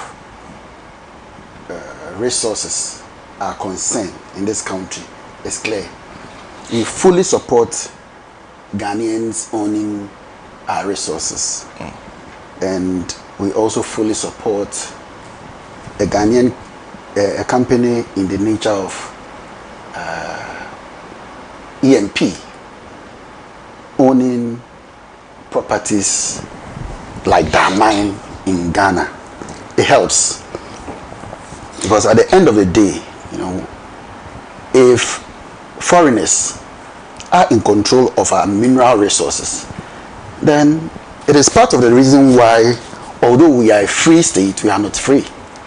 Why? Because the juicy resources of this country is not controlled by Ghanaians.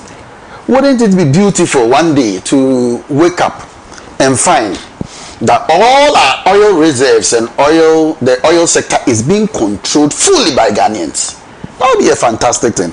So anybody who in any way, shape or form tries to undermine the principle of we owning our things, to me will not be a good patriot, and we should set that stance clear.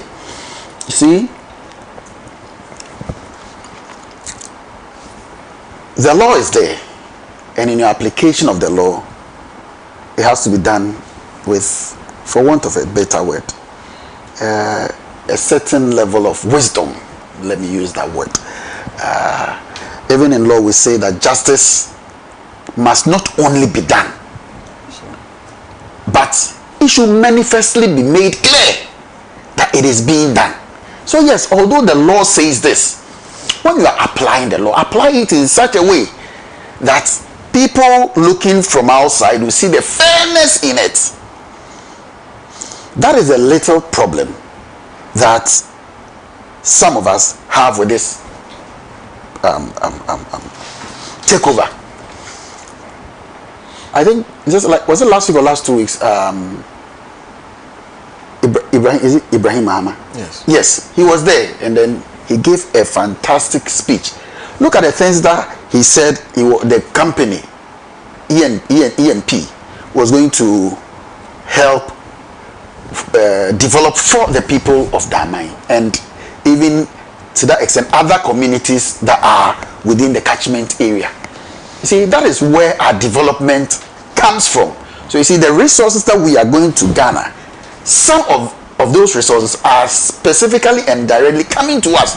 Let's look at areas like Obuasi and Co. It is even recently that you go to Obuasi and the roads, I'm told, I've not been there recently, but I'm told the roads have been fixed in a way.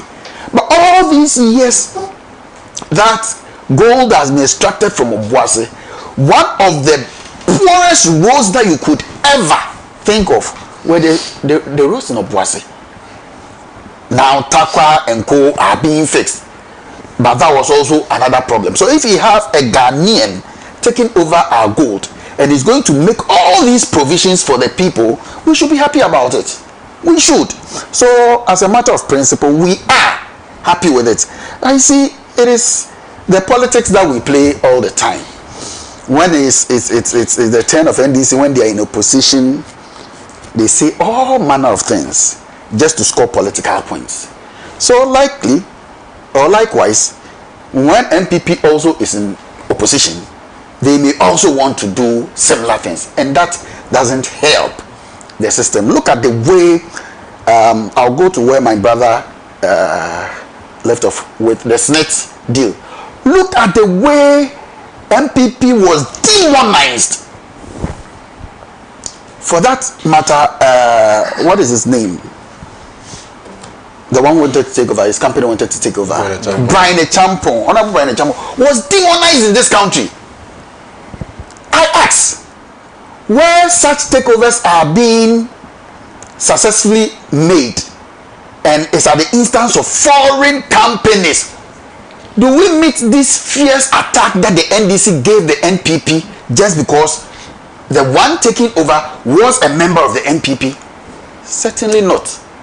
Obviously not. So let us think about the nation first and come together, build this nation. Yes, I know LI 2179, the Minerals and Mining Licensing Act, yes, stipulates that within 7 days, when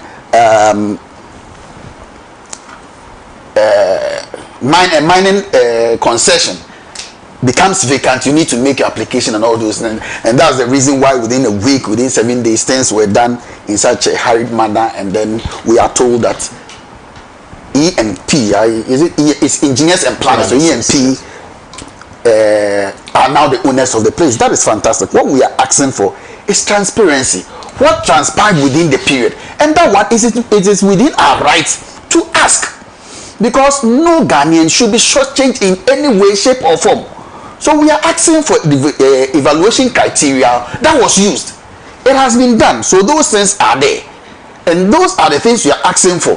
What was the minimum capital requirement? We need to know. Something like the operational plan of E&P.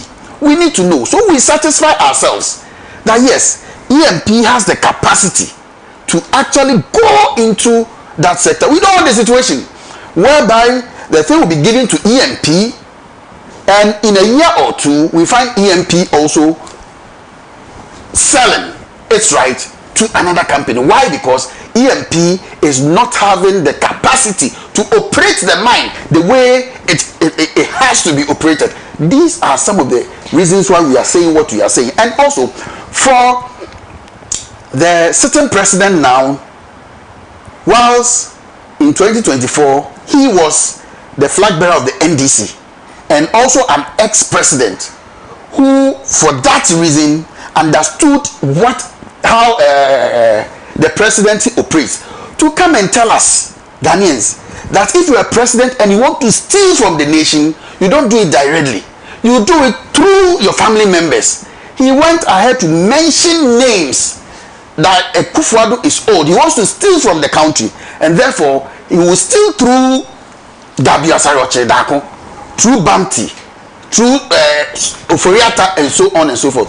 So if I have a president today who tells me that that is a mechanism of stealing, and now his brother or his brother's company acquires a private jet, the president uses the private jet, and you are being told that it is at no cost to the state, and it is this same president who in his first term brought out or should I say a law or regulations governing gifts, that if as a president or working within the presidency you cannot take gifts up to a certain standard.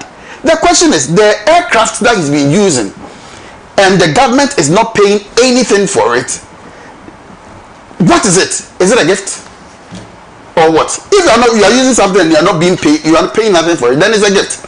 What is the threshold? What is the cost to E&P?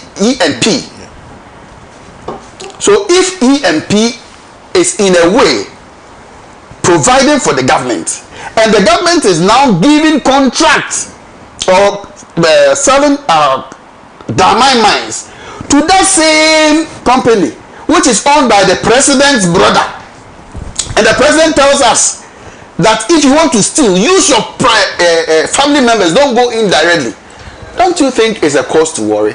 I am not saying that the president is stealing, I'm only quoting the words that he used. So if that is the situation, we say we just want some fairness.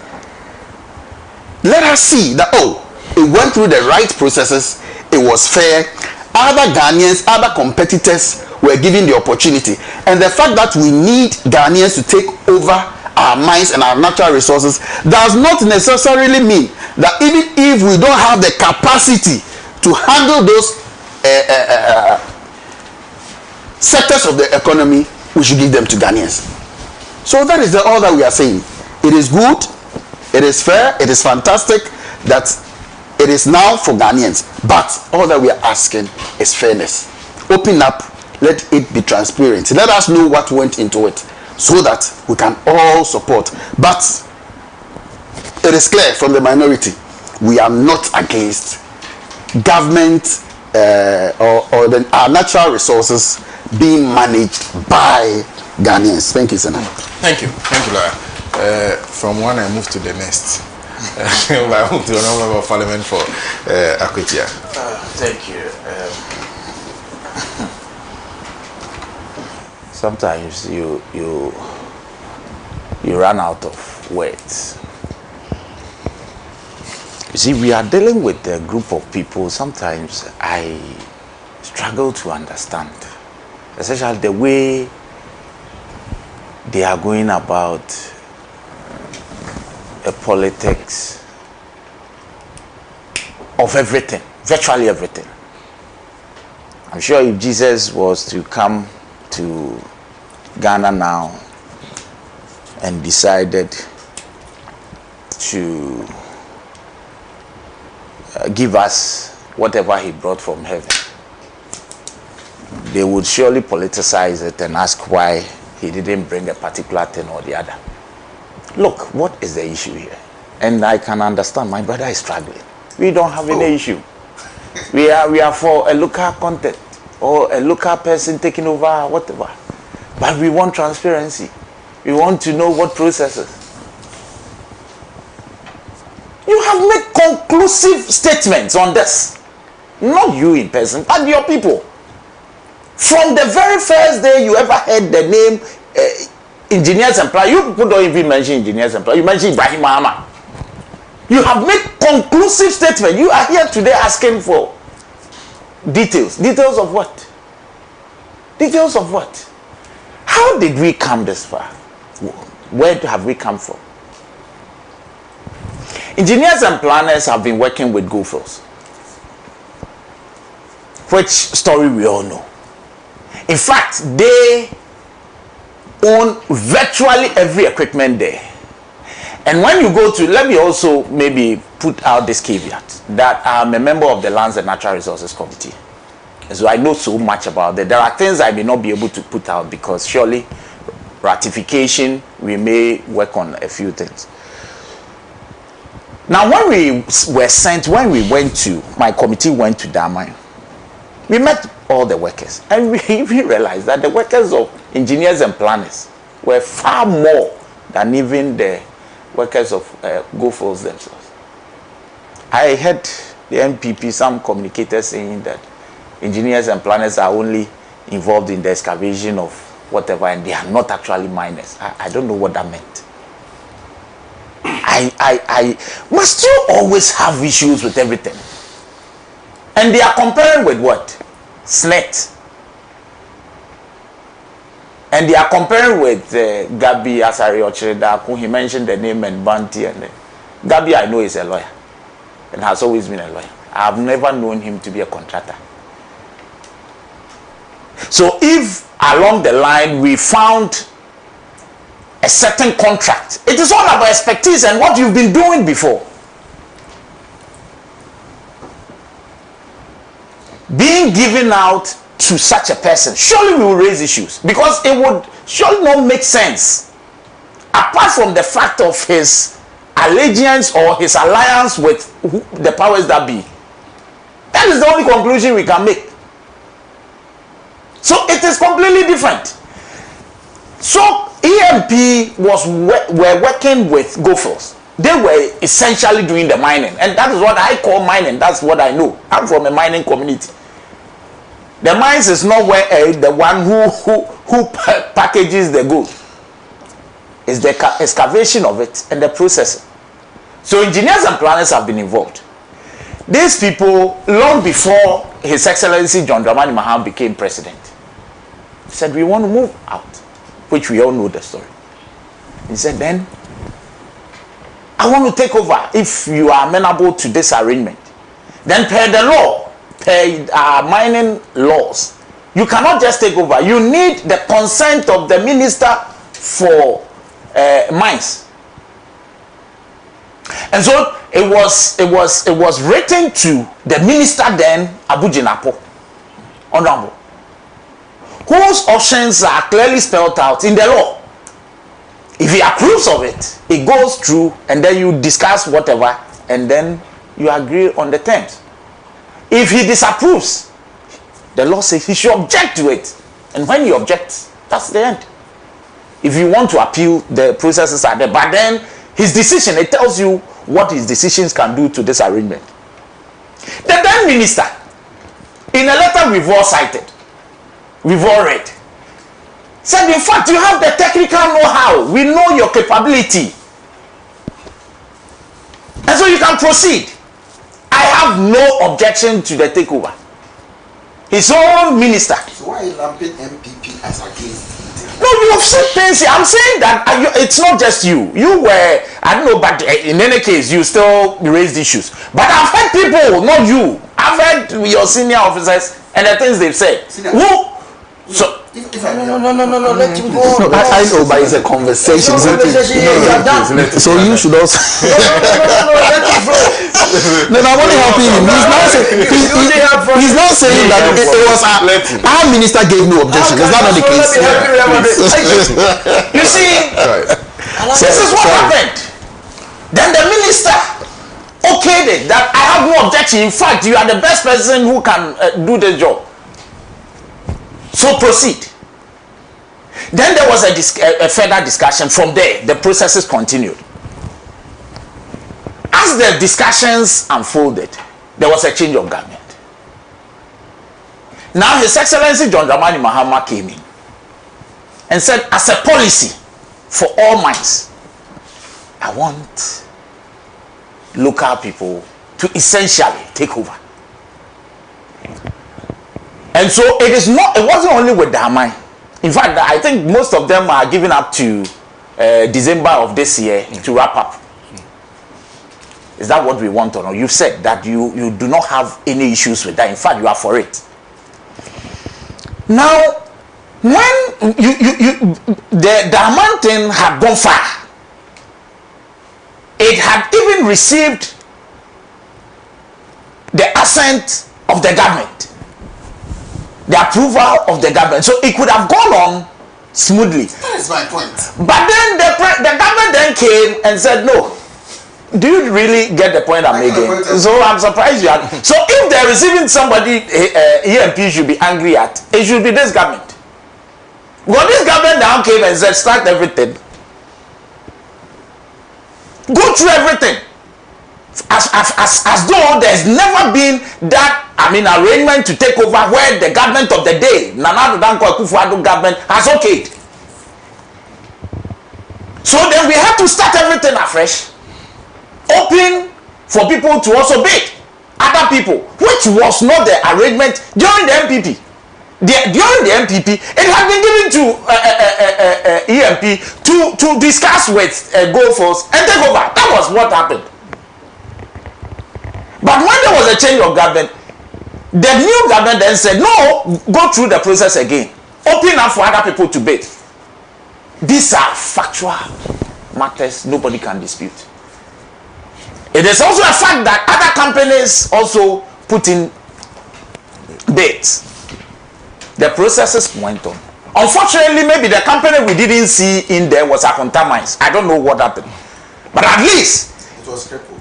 I see. By your party. I see. If Akonta Mines thought that they had the muscle, I thought that as a lawyer you understand that Akonta Mines was not crippled in any way. Individual was, you know what a company is. So please, we are educating people. There is no way. But you see, allow me. Who takes control? He said because you are a lawyer. That is impugning on my integrity. Okay, so allow him. Allow him. Let's go on.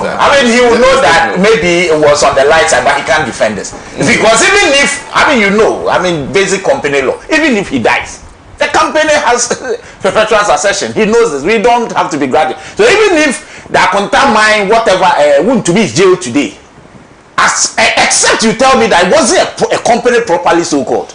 You can't defend this. So please, you see what has happened. Who says transparency? What else were we expecting? What wasn't transparent? All the answers, the questions you've asked, we've answered you. Now, we are told that those companies that put in bids had their challenges. Those companies have never come out to say what is out there is not factual. The MPP is now the communication officers for those companies, raising all kinds of things. But you see, that wouldn't surely no wash. We've come far. EMP is taking over. everything has been transparent. The government's policy, I'm telling you today that as a committee, including senior members of MPP, Honorable Amprechum and then Honorable Pnedu, we were all there. We met with the people. We asked the questions we were supposed to ask. And now when we left there, we were all, clear in our minds that EMP was. But who is even telling us? What option did we have in this country better than EMP? Who is telling us? What could we have done differently? So if you compare that to other, that during President Akufo-Addo's time, people were raising, of course we will raise issues. Because you see, like my brother tried to explain, and he did eloquently. I don't want to waste my time on this thing. It wasn't a good one. To the point where even their own people were raising issues. And Honorable Brian Champon had to pull out. Did he or not? So the point we are making, and he was a sitting cabinet minister at the time. How can you compare that to this? Are we aware of the team that considered the proposals? Who are they? Did they include myself or the minister? Or is it a matter which we can interrogate to know whether there were some conflicts? There has been a report which we've cited. If you haven't, maybe I'll share a copy with you. Or your seniors, or your colleagues in the party have seen it. And so there is no issue. For me, you see, this trying to equalize, trying to raise issues that, oh, we are for it. But you see, we need, as if something was opaque. There was nothing opaque. It was very transparent. What we should all pray. Because you see, when we went to the field, we realized a lot of things. Who else could have done this? There are some tailings, you know, when they mine, they put the whatever on, and it is supposed to be excavated before they can even get to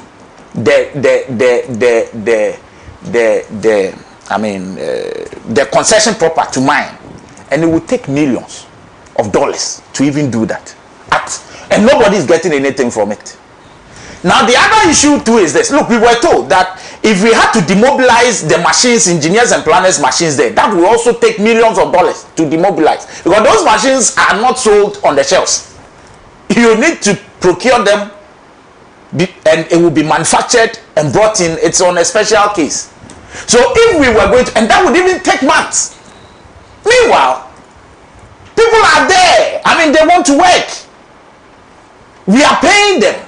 So what those months that, I mean, demobilizing and installing new machinery would last, what would have become of the workers there?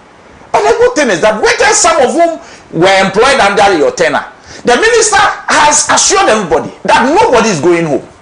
You are all going to work. And they were happy. We were there. And the minister was also there. We happened to, I mean, watch on what was happening. And you could see smiles because everybody was, you know, we didn't know what would have happened. So what is important is that the assurances that has been given by EMP, let's all pray. Because at the end of the day, if all this, he says, an airport, he says, because when we were going, yes, we went by air, but you can't go beyond Takrady. And after Takrady, we had to go by bus, all the MPs, to Damai. And you know the traffic situation in Takwa. Took us more than 2 hours, 2.5 hours, even though we had an escort.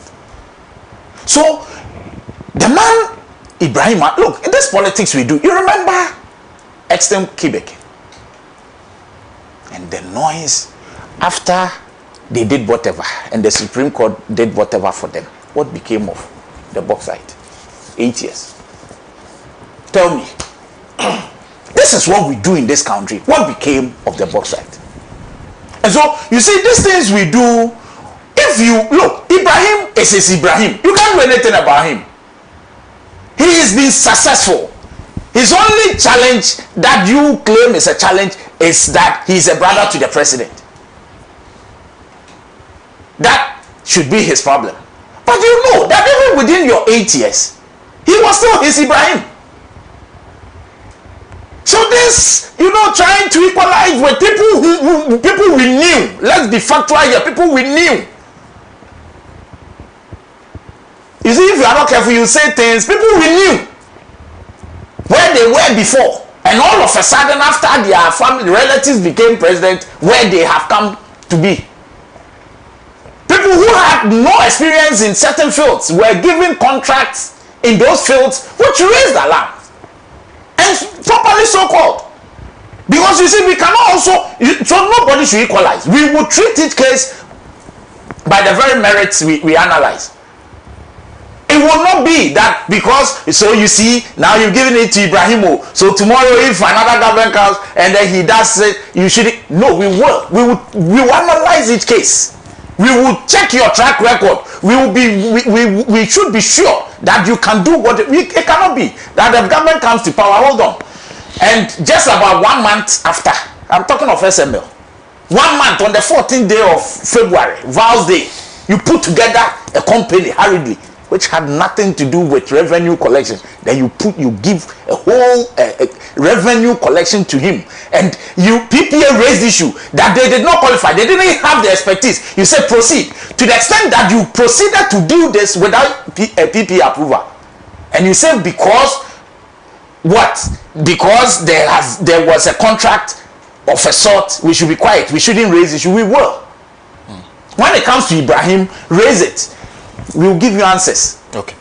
Thank you very much. Just a couple of comments on our WhatsApp platform. This one from Myron Donko, who says, and I'm surprised at my brother saying that the president has given a mine to his brother. Please ask him who was the president in 2023 where EMP awarded a contract. Also, former president rented a plane at £17,000 an hour and he didn't say anything. Sometimes we behave like kids when it comes to politics. The president is using the plane free under the supervision of the Ghana Armed Forces to fuel the plane, and fueling it will not cost £17,000. Then this one says, okay, thank you very much. Kucho is joining us. Says, the South Africans, okay, they soon forget when they are in a tight corner. Nigerian fought with their oil money. Secondly, Ghana as well. After the freedom, they started some problem with Nigerians and now Ghana. We can also strike or whoever. Okay. Then Kucho says, please, apart from the engineers and planners, which Ghanaian company can do the work? Look, let's be sincere to ourselves. The man Ibrahim Mahama is the man of the day. Let's not challenge Allah's will. That's from Kucho, who sent that.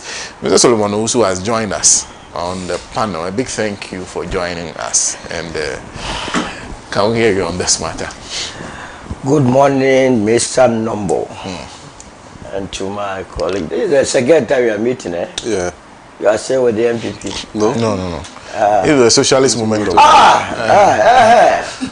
Because I thought that Sebe is with the base or what?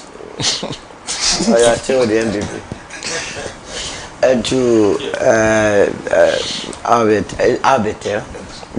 Bernard. Sarah, you see? I'm a Trump supporter. True and true. I don't hide it.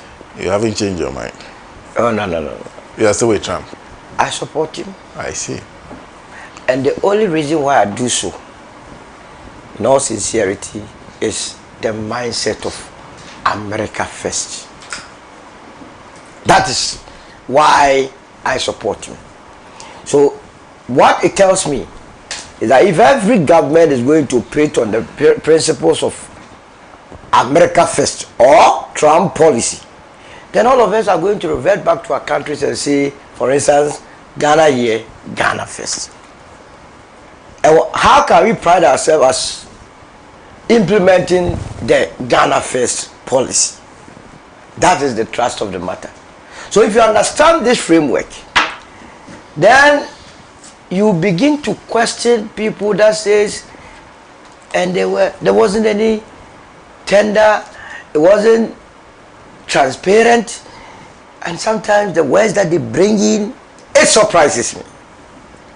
And when I listen to my brother Sebe, sometimes he's my brother too, but I'm older than him. He was like junior at Prep College, junior at Land Economy, junior at KUST. We all did the same program. He's a valuer. And I know the principles that he holds. And I say to him that do not allow these strangers who have taken over the party called Nana People's Party, which used to be the new patriotic party, to influence your judgment. That's what I would say. Because the conclusion of your whole debate, argument is that you have no difficulty with it. If you don't have any difficulty, then what is there again to debate? You support the idea that Ghanaians must be taking over the commanding heights of this economy. Matter ends. Now they go into other area, there wasn't transparency. So if you ask him, together with the MPP, Ampechum go down on that day when Ampechum was reading the press release, you know, he couldn't raise his head up because people would have realized that he was lying. He couldn't. So his head was down throughout. Yapon, then he said we are done. Because he knows that where we are going is what will liberate this country from perpetual poverty. They started mining there in 1997. It's 2026 that a Ghanaian company has taken over. I even have a difficulty, and I expressed that difficulty on this platform, that I still cannot fathom why Ghana Commercial Bank could not partner Ibrahim in this venture. I rather allowed ABSA and another foreign bank to be the banking partner to EMP, because this was a glorious opportunity. The bank has missed it. As for the NIB and ADB, they collapsed it before these people came in, so you wouldn't blame them that much. But Ghana Commercial Bank should have partnered, and that there should be an eye-opener that next time other businesses, they must partner to reassure the entire country that we are on the journey of recovery. If you add this to what the government is saying, and this morning I'm just coming from another network, and I praise them for that. This is what I do, and then you have infantiles in politics. They say, oh, this man is speaking for the NDC as though when I wake up and I'm going, NDC government, they come and pay me to buy fuel for me.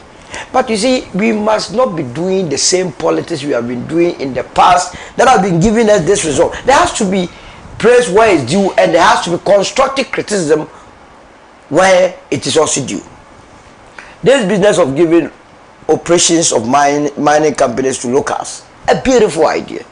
It creates an opportunity for Ghanaian entrepreneurs, for Ghanaian engineering students, mining engineers, so that they can also have the confidence that when we are done with school and even organize ourselves into corporates or cooperatives, as you put it, they will be able to own a mine someday. The subcontracting that they used to do, they were not doing it well. Companies will come from Australia and come and establish local companies here, and then they give themselves the subcontracting, and then they will in turn employ the Ghanaian engineers who will be doing all the major work. At the end of the day, they repatriate all the money back into the economies, and that is where you find your city wobbling, and always we will be here crying. This is taking over your government. This is taking over your land.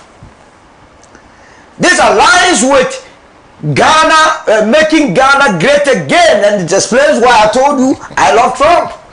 So that how would Donald Trump in the United States of America, I saw Reuters and Bloomberg reporting that Ghana says by December all operations must be given to what? Local firms. How would America, and for that matter Trump, be able to speak against such a policy? Because you have already told us, it's America what? First. Isn't it beautiful? So why wouldn't you support Trump?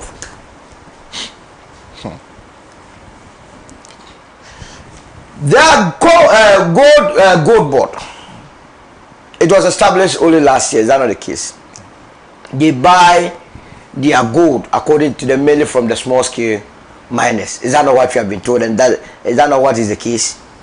Now we are told that within the short span of their life, they were able to rake in more than $10 billion into the Ghanaian economy, and it's the reason why our city has been able to be stabilized over the period. Can you imagine Ghanaians taking over the Anglo Golds, the Goldfields, the Zane, the other ones? The impact it will have on our economy.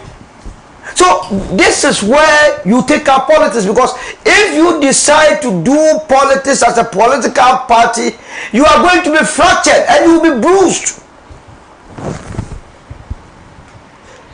You will be bruised. That it is the president brother, Ibrahim. So we must go and fight against the president brother. Is that the case?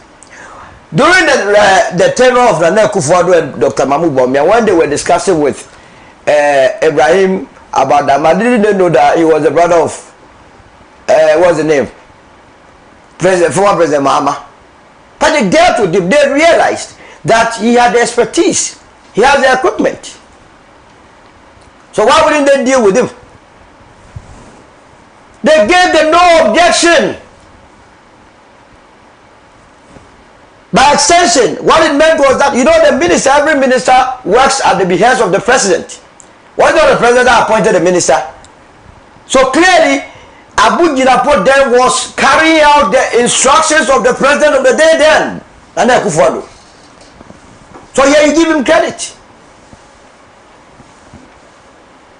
Because you see, and rightly so, that was how they were supposed to go. That was a government that had come and collapsed a lot of businesses and receiving a lot of flags.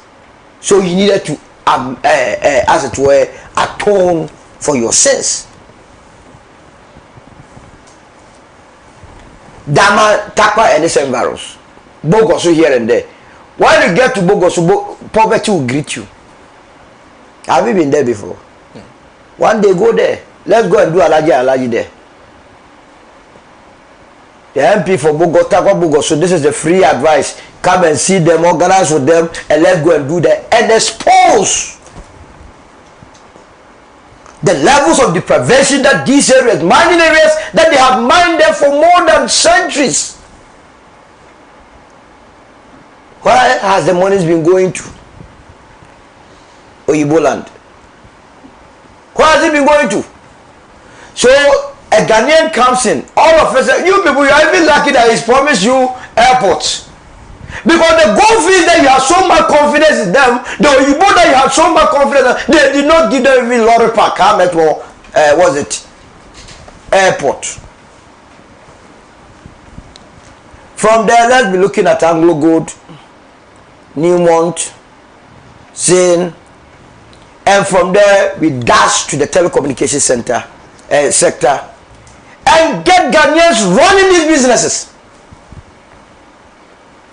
So really, we don't deserve to be tycoons, eh?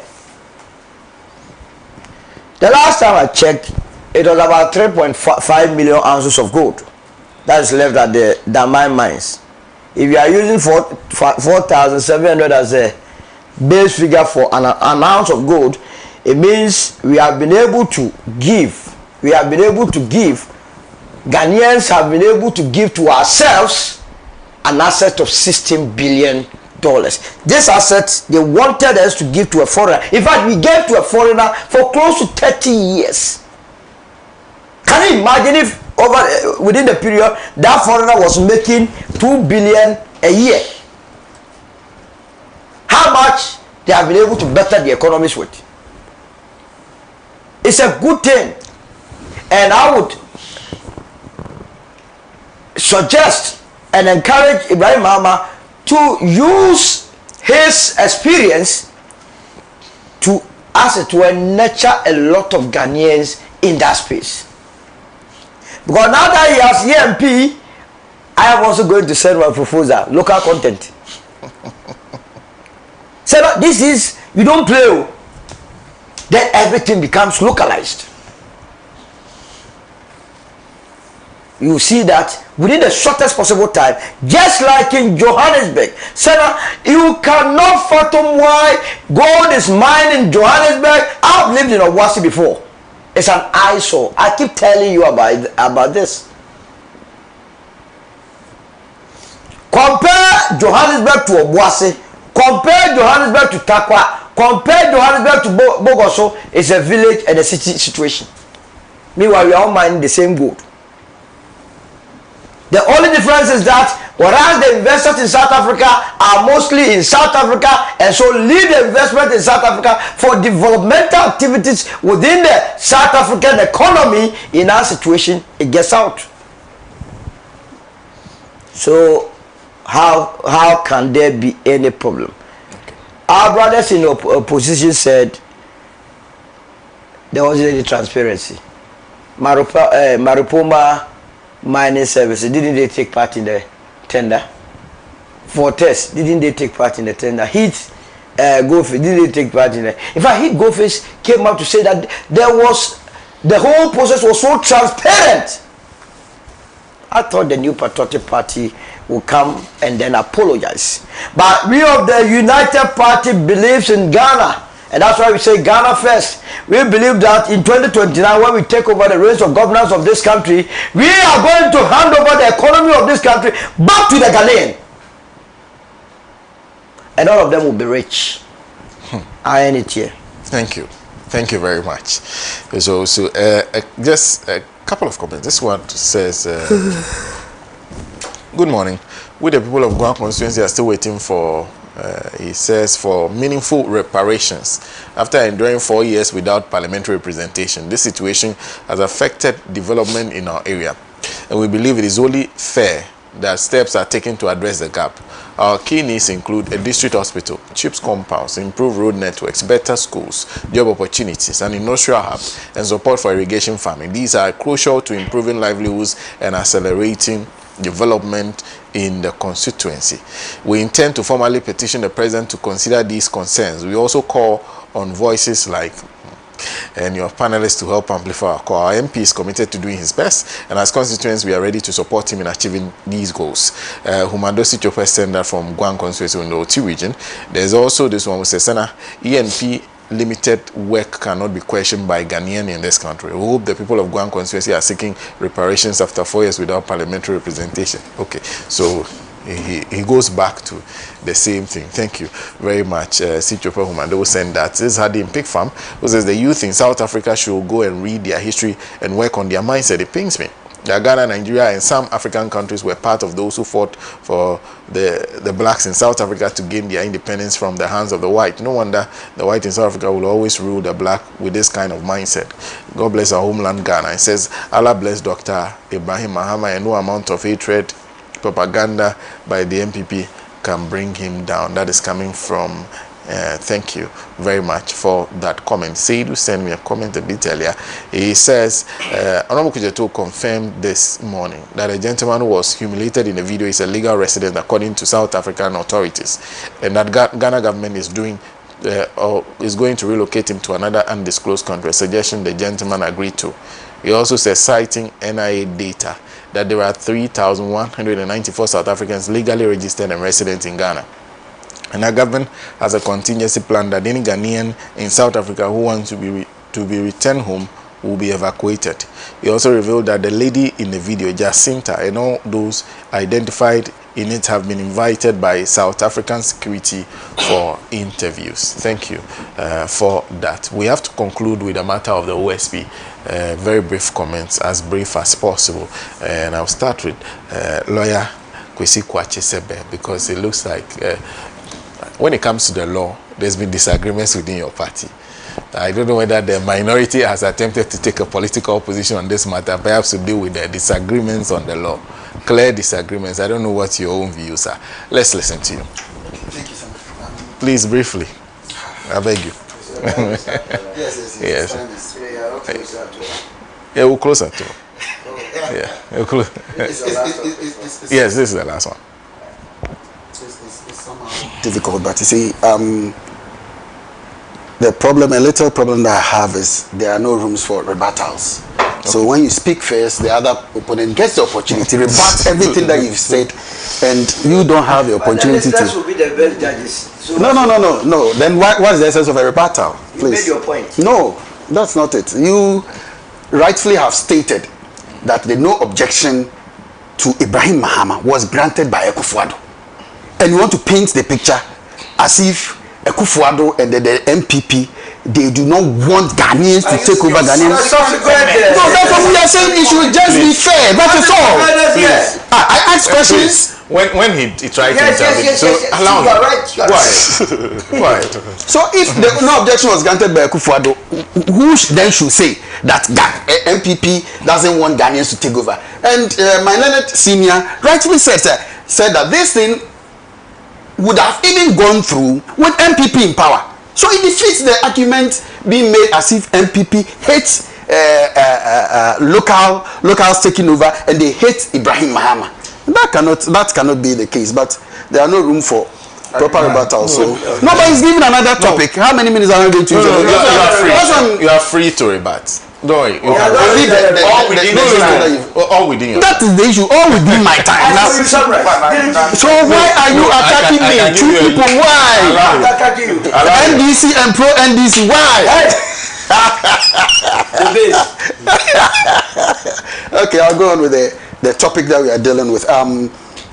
Yes, this is my position on the OSP matter and its establishment. It is clear that right from the outset of the establishment of the OSP, these challenges were known. Because you see, Ghana is governed by the 1992 Constitution. And as it rightfully puts it, any law, regulation, legislation that is found to contradict the Constitution, to the extent of that contradiction, that law should be expunged from our books. That's why is it Act 29, the Criminal Other Offences Act, is it section, the bill is section, is it 96 or 96.7? It has been repealed. Why? After working with it since 1960, it was in 2015. The procedure, yeah, the Act 30. It is in 2015. So calculate the number of years that one sent that Martin Pegu sent it to the Supreme Court and it was expunged. That is the system that we operate in, and that is the law. So when we go to Article 88, what does it say? The Article 88, I think 88.4, exclusively leaves the prosecutorial powers in this country in the hands of the Attorney General, and further states that unless the Attorney General grants those powers to another person or an institution based on a law or whatever, so it means that to prosecute is in the hands of the Attorney General. And for anybody or any person or group of persons to get that right to prosecute, just like we have the police prosecuting at the district court and then the magistrate court, they have a fiat from the Attorney General for which reason they are doing that. Now, when it comes to the establishment of the OSP, what is clear to me when you look at section 4.4 of the OSP Act, that is Act 959, and when you look at the Hazard of Parliament on the 1st of November 2017, when they were arguing the matter, you could see that there were a lot of reservations as to whether or not the 8844, which gives powers to the Attorney General alone, was in tandem with section 4.2 of the Special Prosecutors Act. On the day, that's the 1st November 2017, amendments were made to the effect that I think the chairman for the committee, speaking in Parliament, said that there should be some insertions in that section, and these were the insertions that he made. He said before authorized, they should insert B. So meaning that the draft that was sent had no such B over there, and then also the is was supposed to be deleted, so that at the end of the day, if I go to that section, what do you call it?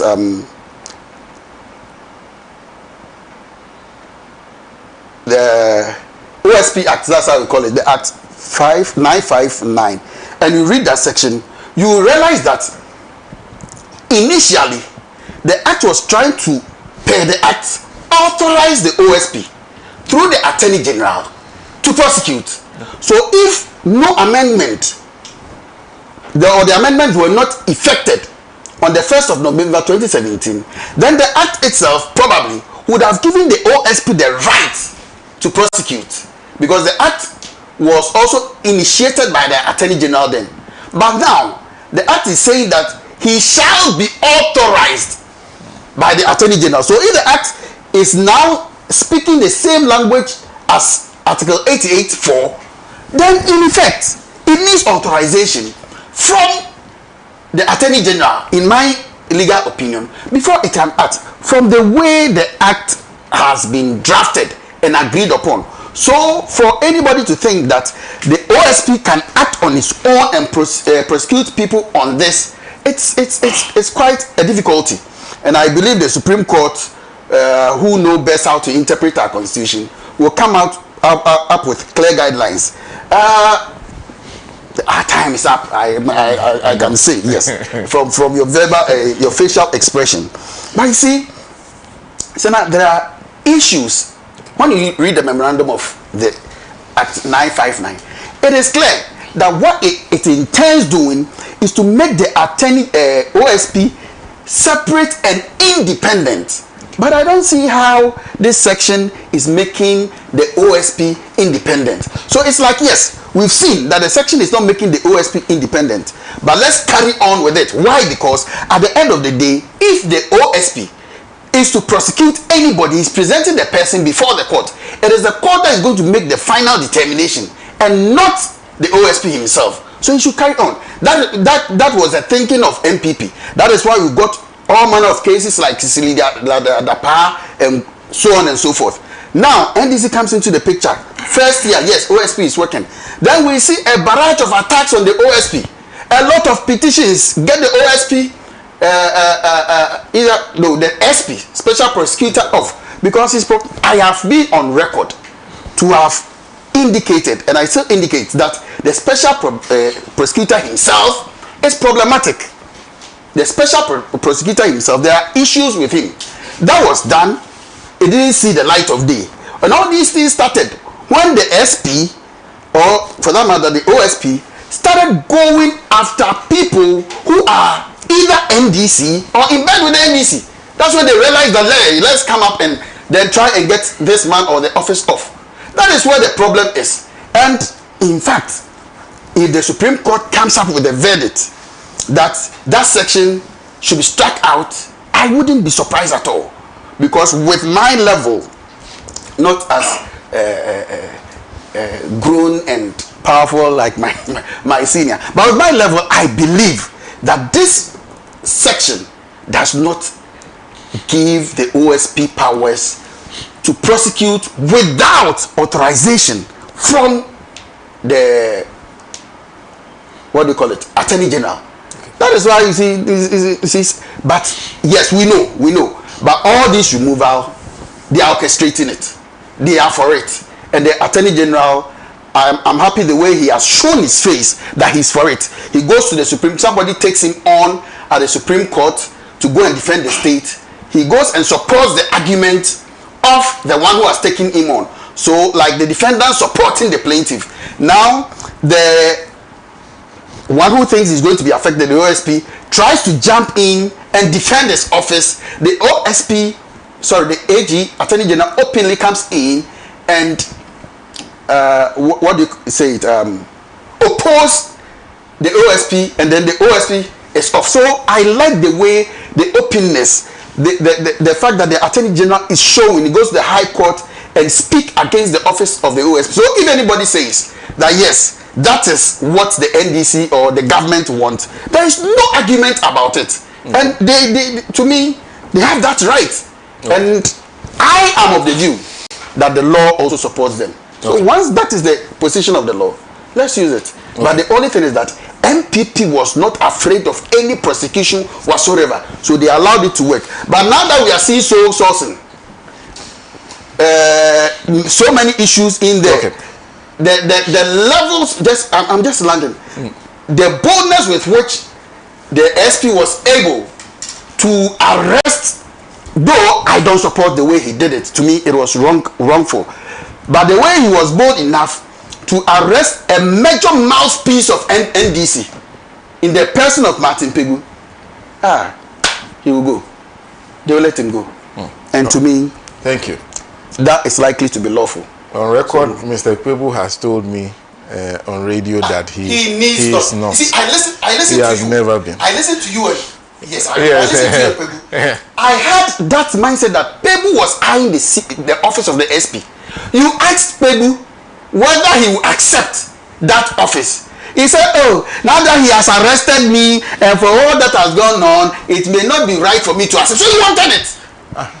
But this is not. He wanted that I'm position. talking about a recent interview. I don't know which interview you are referring to. Oh, then maybe it wasn't him. This was this week. If this was an old interview, I don't recall it's not last week. exactly the then details. maybe it wasn't, because I listen to you a lot in the morning. Okay, thank you. Yes. I appreciate that.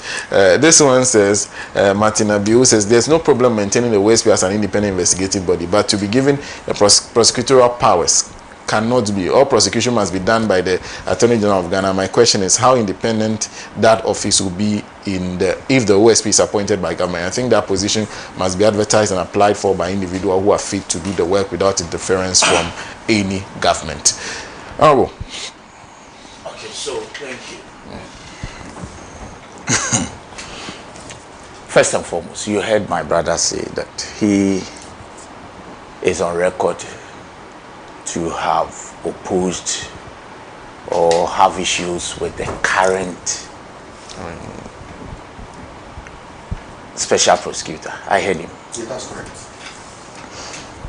Then he now cited examples of other Ghanaians who equally have issues with the current special prosecutor. And he says, for the fact that they are NDC, but they disagree or they have issues with the current special prosecutor, it means it's orchestrated, they want him out. As for when he opposed or had issues with the special prosecutor, he and his people did not orchestrate anything. I can make some, at least, sense out of what has been said. It remains my opinion. Allow me. You see, my problem is that if you are saying that, I said what you said. You said it's a fact, and I made meaning out of it. That's my opinion. You can't say I'm talking about the Attorney General. What you are talking about is not the issue. No, so if that is the meaning he makes out of it, you said the NDC. You kept mentioning NDC. You didn't. In any case, I'll deal with that. Relax. You see, this is the problem I have with them: the inconsistencies. When the Sicilian, before I even come to this matter, and I've met with their people. I mean, and I was last week. I was their Tampuli. I was with him on City, and he couldn't have mentioned the things I heard him say later. I mean, on TV. What are they saying? When the Sicilian matter was all over in 2024, can I be right to say that they sent Ken Kranche, who is a former aspirant, I mean parliamentary aspirant of MPP, to the Supreme Court to have the Supreme Court annul that office in 2024. So suddenly, if you have issues, you cannot have an independent view about anything. For the fact that you are related politically, it means it's an orchestration. Ken Kranche went to the Supreme Court in 2024 and filed a suit for the Supreme Court to dissolve that office. Ken Kranche is MPP. Since why are we doing this to ourselves? Why are we doing this to ourselves? You know, interestingly, the Supreme Court ruled on the matter 3 days after President Mahama had been declared winner of the elections, 11th of December. You want us to relate? You want us to, do some analysis here? Let's not go there. There's been a judgment or a ruling from the High Court of the Republic, which High Court was not presided over by myself, a politician. It wasn't presided over by my very good brother. It wasn't even presided over by a judge that was appointed by John Dramani Mahama, His Excellency. So what is the issue? That is the High Court of the Republic of Ghana. And in fact, the case was at the instance of a private lawyer. It wasn't the Attorney General that took the matter to court. And as a private practitioner, all my days before I became MP, we do it all the time. When a brief is handed to you, you check facts, you ask your client, did you do it? What are the issues? After that, you look at procedure. Every good lawyer will look at procedure. The law. What did they take you through? What they should have done, they didn't do. So a private lawyer, and let me stress this, a private lawyer looks at the procedure and says that, I know OSP, with their act, they have in the section 4, which says that they needed an authorization from the Attorney General. I do not believe that they had that. So let me go to court and test it by a co-warrantor application, which compels you to show your authority. Now he goes to court, the Attorney General is sitting in his place. Let me put it that way. He goes to court, the High Court looks at the matter and says, yes, that's what your law says. That you should have authorization from the Attorney General. Where is it? That's the essence of co-warrantor application. Produce your authority. OSP could not produce it. But OSP is saying that their powers are inherent in the law. And the judge says, I disagree. But that's the judge. And says that in that case, whatever you are doing without that authority, you are barred from proceeding legally. That's there. Now, and the High Court proceeded to order the Attorney General to take over the cases. Are they saying that the Attorney General should have disrespected the orders of the court? Regardless of how bad it is, we are taught that how bad, assuming it's even bad a law in terms of the judgment, you cannot say you will disobey it. So if the OSP has issues, his is to appeal. But I personally have an issue with my law lecturer. He taught me. Kise Jabin taught me. I know what he's made of. But I don't know. Look, but for ego purposes, this is no issue. The Attorney General is saying that I am available. I will give you the authority. Come for it. You say I won't go. It's in the act. And you know what we are doing to ourselves? The presumed thieves, those who are in court, are now lavishing in their rooms and laughing. And instead of our agencies, especially the OSP, instead of him going for that authority to go and prosecute the matter, we are here doing this, and the perpetrators are in their houses. You see what has happened now? Every other case, they are raising the same issue. Including the former Attorney General, who is, I mean, sometimes, I don't know, this country, when you say it, they say you shouldn't say it. A former Attorney General representing a public, figure or somebody who occupied the public office during his tenure. And he has also raised the same issue, that you do not have, the OSP does not have the mandate, and all those cases are stopped. I'm speaking as a member of parliament. The OSP should stop this and bury his ego, go for the authorization and prosecute the matters. What do you lose? Chief, what do you lose? Because the law couldn't have been any different because of Article 88, 3 and 4. The 3 says that he has the exclusive power. The 4 talks about the delegation of authority. That if the Attorney General delegates, then you can proceed. What has been the record? Currently, Forestry Commission have the same authority. GRA has that authority. Police have that authority. MPA has that authority. How did they do it? Executive instrument. You don't even need parliamentary approval. The Attorney General says, I'm ready. I will sign it for you. Give you the scope. Go and prosecute. So who, in his right senses, with the greatest respect, will say that the Attorney General wants the OSP not to do, and the government wants to collapse the OSP's office? Where is that coming from? Is it the president that gave the decision? You have to learn from me. Oh, my time is. No, you see, please, you should get more time. This matter, because we even need to deal with the hypocrisy with which they are even talking about preventing people from airing their views and all this. It was part of your topic that they brought in their flag bearer who is now not conducting economic fora. And it's now talking about free speech. Well, I'm surprised. Maybe he wasn't around. So with the OSP, look, I'm saying he should bury his ego. and then proceed to go for the because you cannot be independent under this current dispensation unless Article 88 is amended. And the fact that you go for that authority doesn't mean you are not, because you see, when you look at their Act Section 4, I think 1. Okay, Section 4(1) of the Act, they said they are not subject to any authority, but subject to accept the Constitution says so. In their prosecution, I'm not sure the Attorney General will come in and say add charge 1, count 1 or count 2, but you need authority. Just go for it, and then go and prosecute the matter. Because if we are not careful, I may also presume that you are deliberately doing this so that your other those people can, and then those cases that are being conducted, they will have a field day and then give excuses and right. That's exactly what is happening. Every lawyer is raising that. Finally, 1 minute on that matter, if you don't allow me to talk. You see, the hypocrisy with which MPP deals with this. That they say what? That because Baba Amando was arrested and the court remanded him, it means free speech is being guarded. I don't know why they do this, but you see, you remember Dr. Xenophobia. If they want us to go there, we will go there. But what, I'm a lawyer.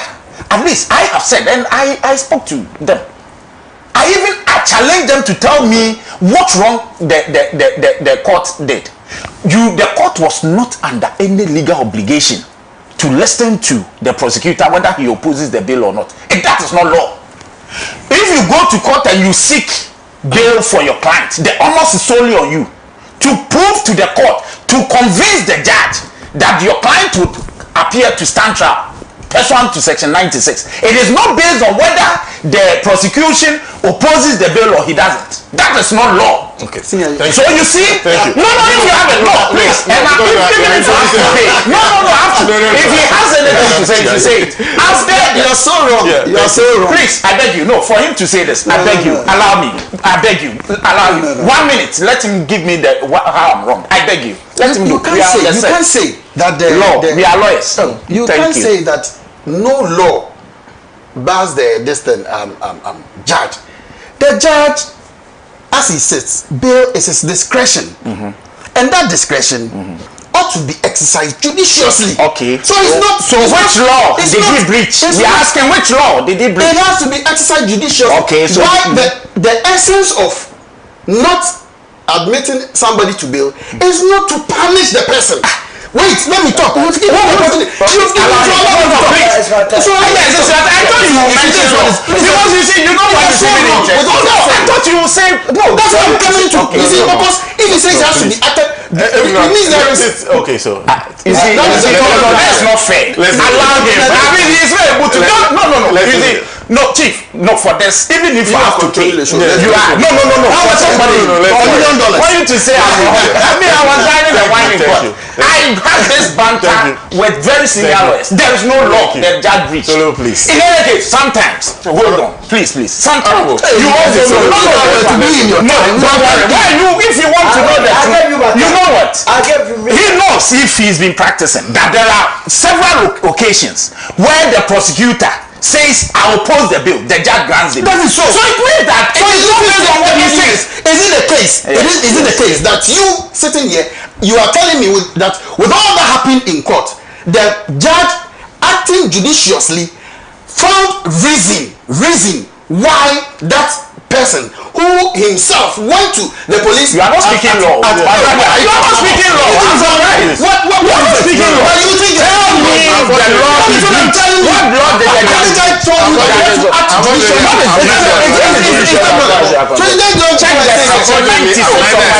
What did he breach? You are not talking law. Solo. What law did he breach? Solo, please. I'm surprised. I'm not crazy. Judge for them, let them go and do that. I go. And then we can move on. The whole thing is that I have never supported this. The OSP's office is a waste of our tax revenue.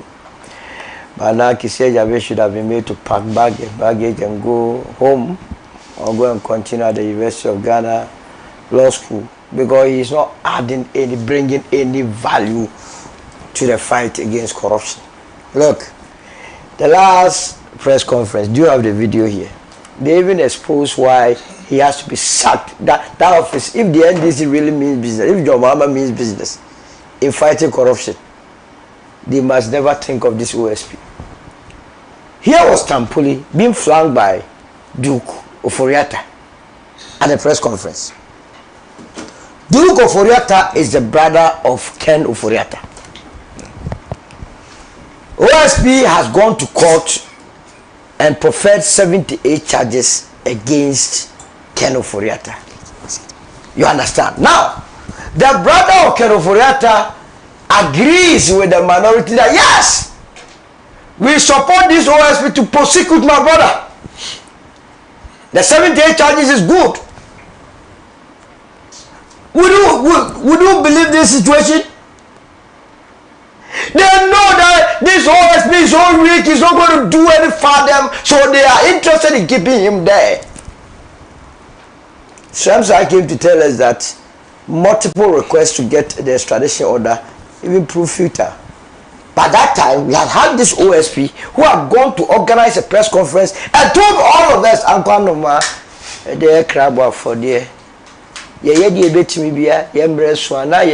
was what Kissi had been told you and I. But then, the needful thing of extradition, he hadn't even touched it. You believe him? By the time they are done with about 10 of the charges, it's 13 years. Ken Oforiatta will be free forever. So that office, we are only expending money, paying for macho men, paying for bulletproof, paying for all sort of things without corresponding benefit to the state or the nation called Ghana. If you don't have your independence, and if because of your ego you are not going for authorization, so what is he at the office doing? I petitioned that Mahmoud Bawumia must be investigated on the 300 pickups he claimed he bought. Till date, he is yet to even call him. What makes you think that he is interested in fighting corruption? By the way, I disagree with Sebe when he says Martin Pebu is a mouthpiece of the NDC. It's an unfair statement to Martin. Martin has had a lot of occasions. In fact, Martin originally is an MPP person. It's just like the last time I heard somebody say, oh, Professor Lord Mensa, all of them, they were NPP people before they realized that the MPP party had turned into the Nana People's Party. It was no longer following the ideals and principles of the founding fathers. So if today Martin Pebu is speaking the truth, that cannot be a justification to refer. You yourself, you have disagreed with your party right on this platform.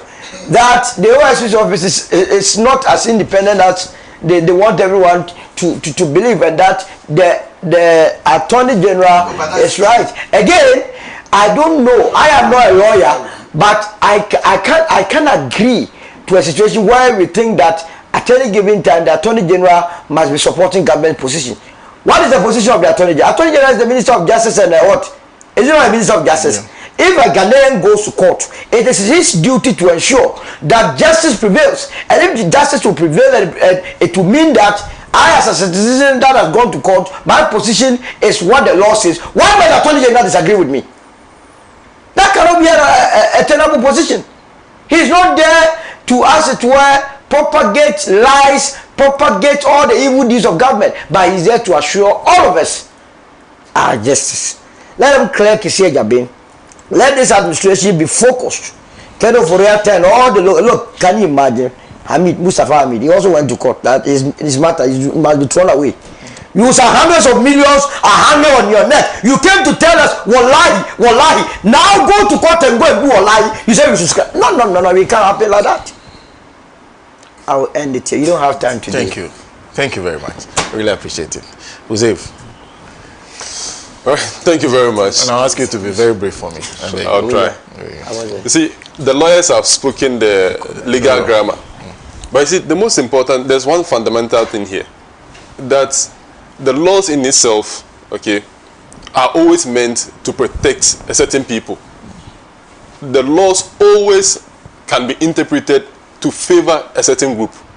If you look at the history of our country from the 1992 Constitution, you could clearly see that the rationale behind the Constitution was to protect the executive, was to ensure that the executive is so powerful that they wouldn't want to move away from the democracy.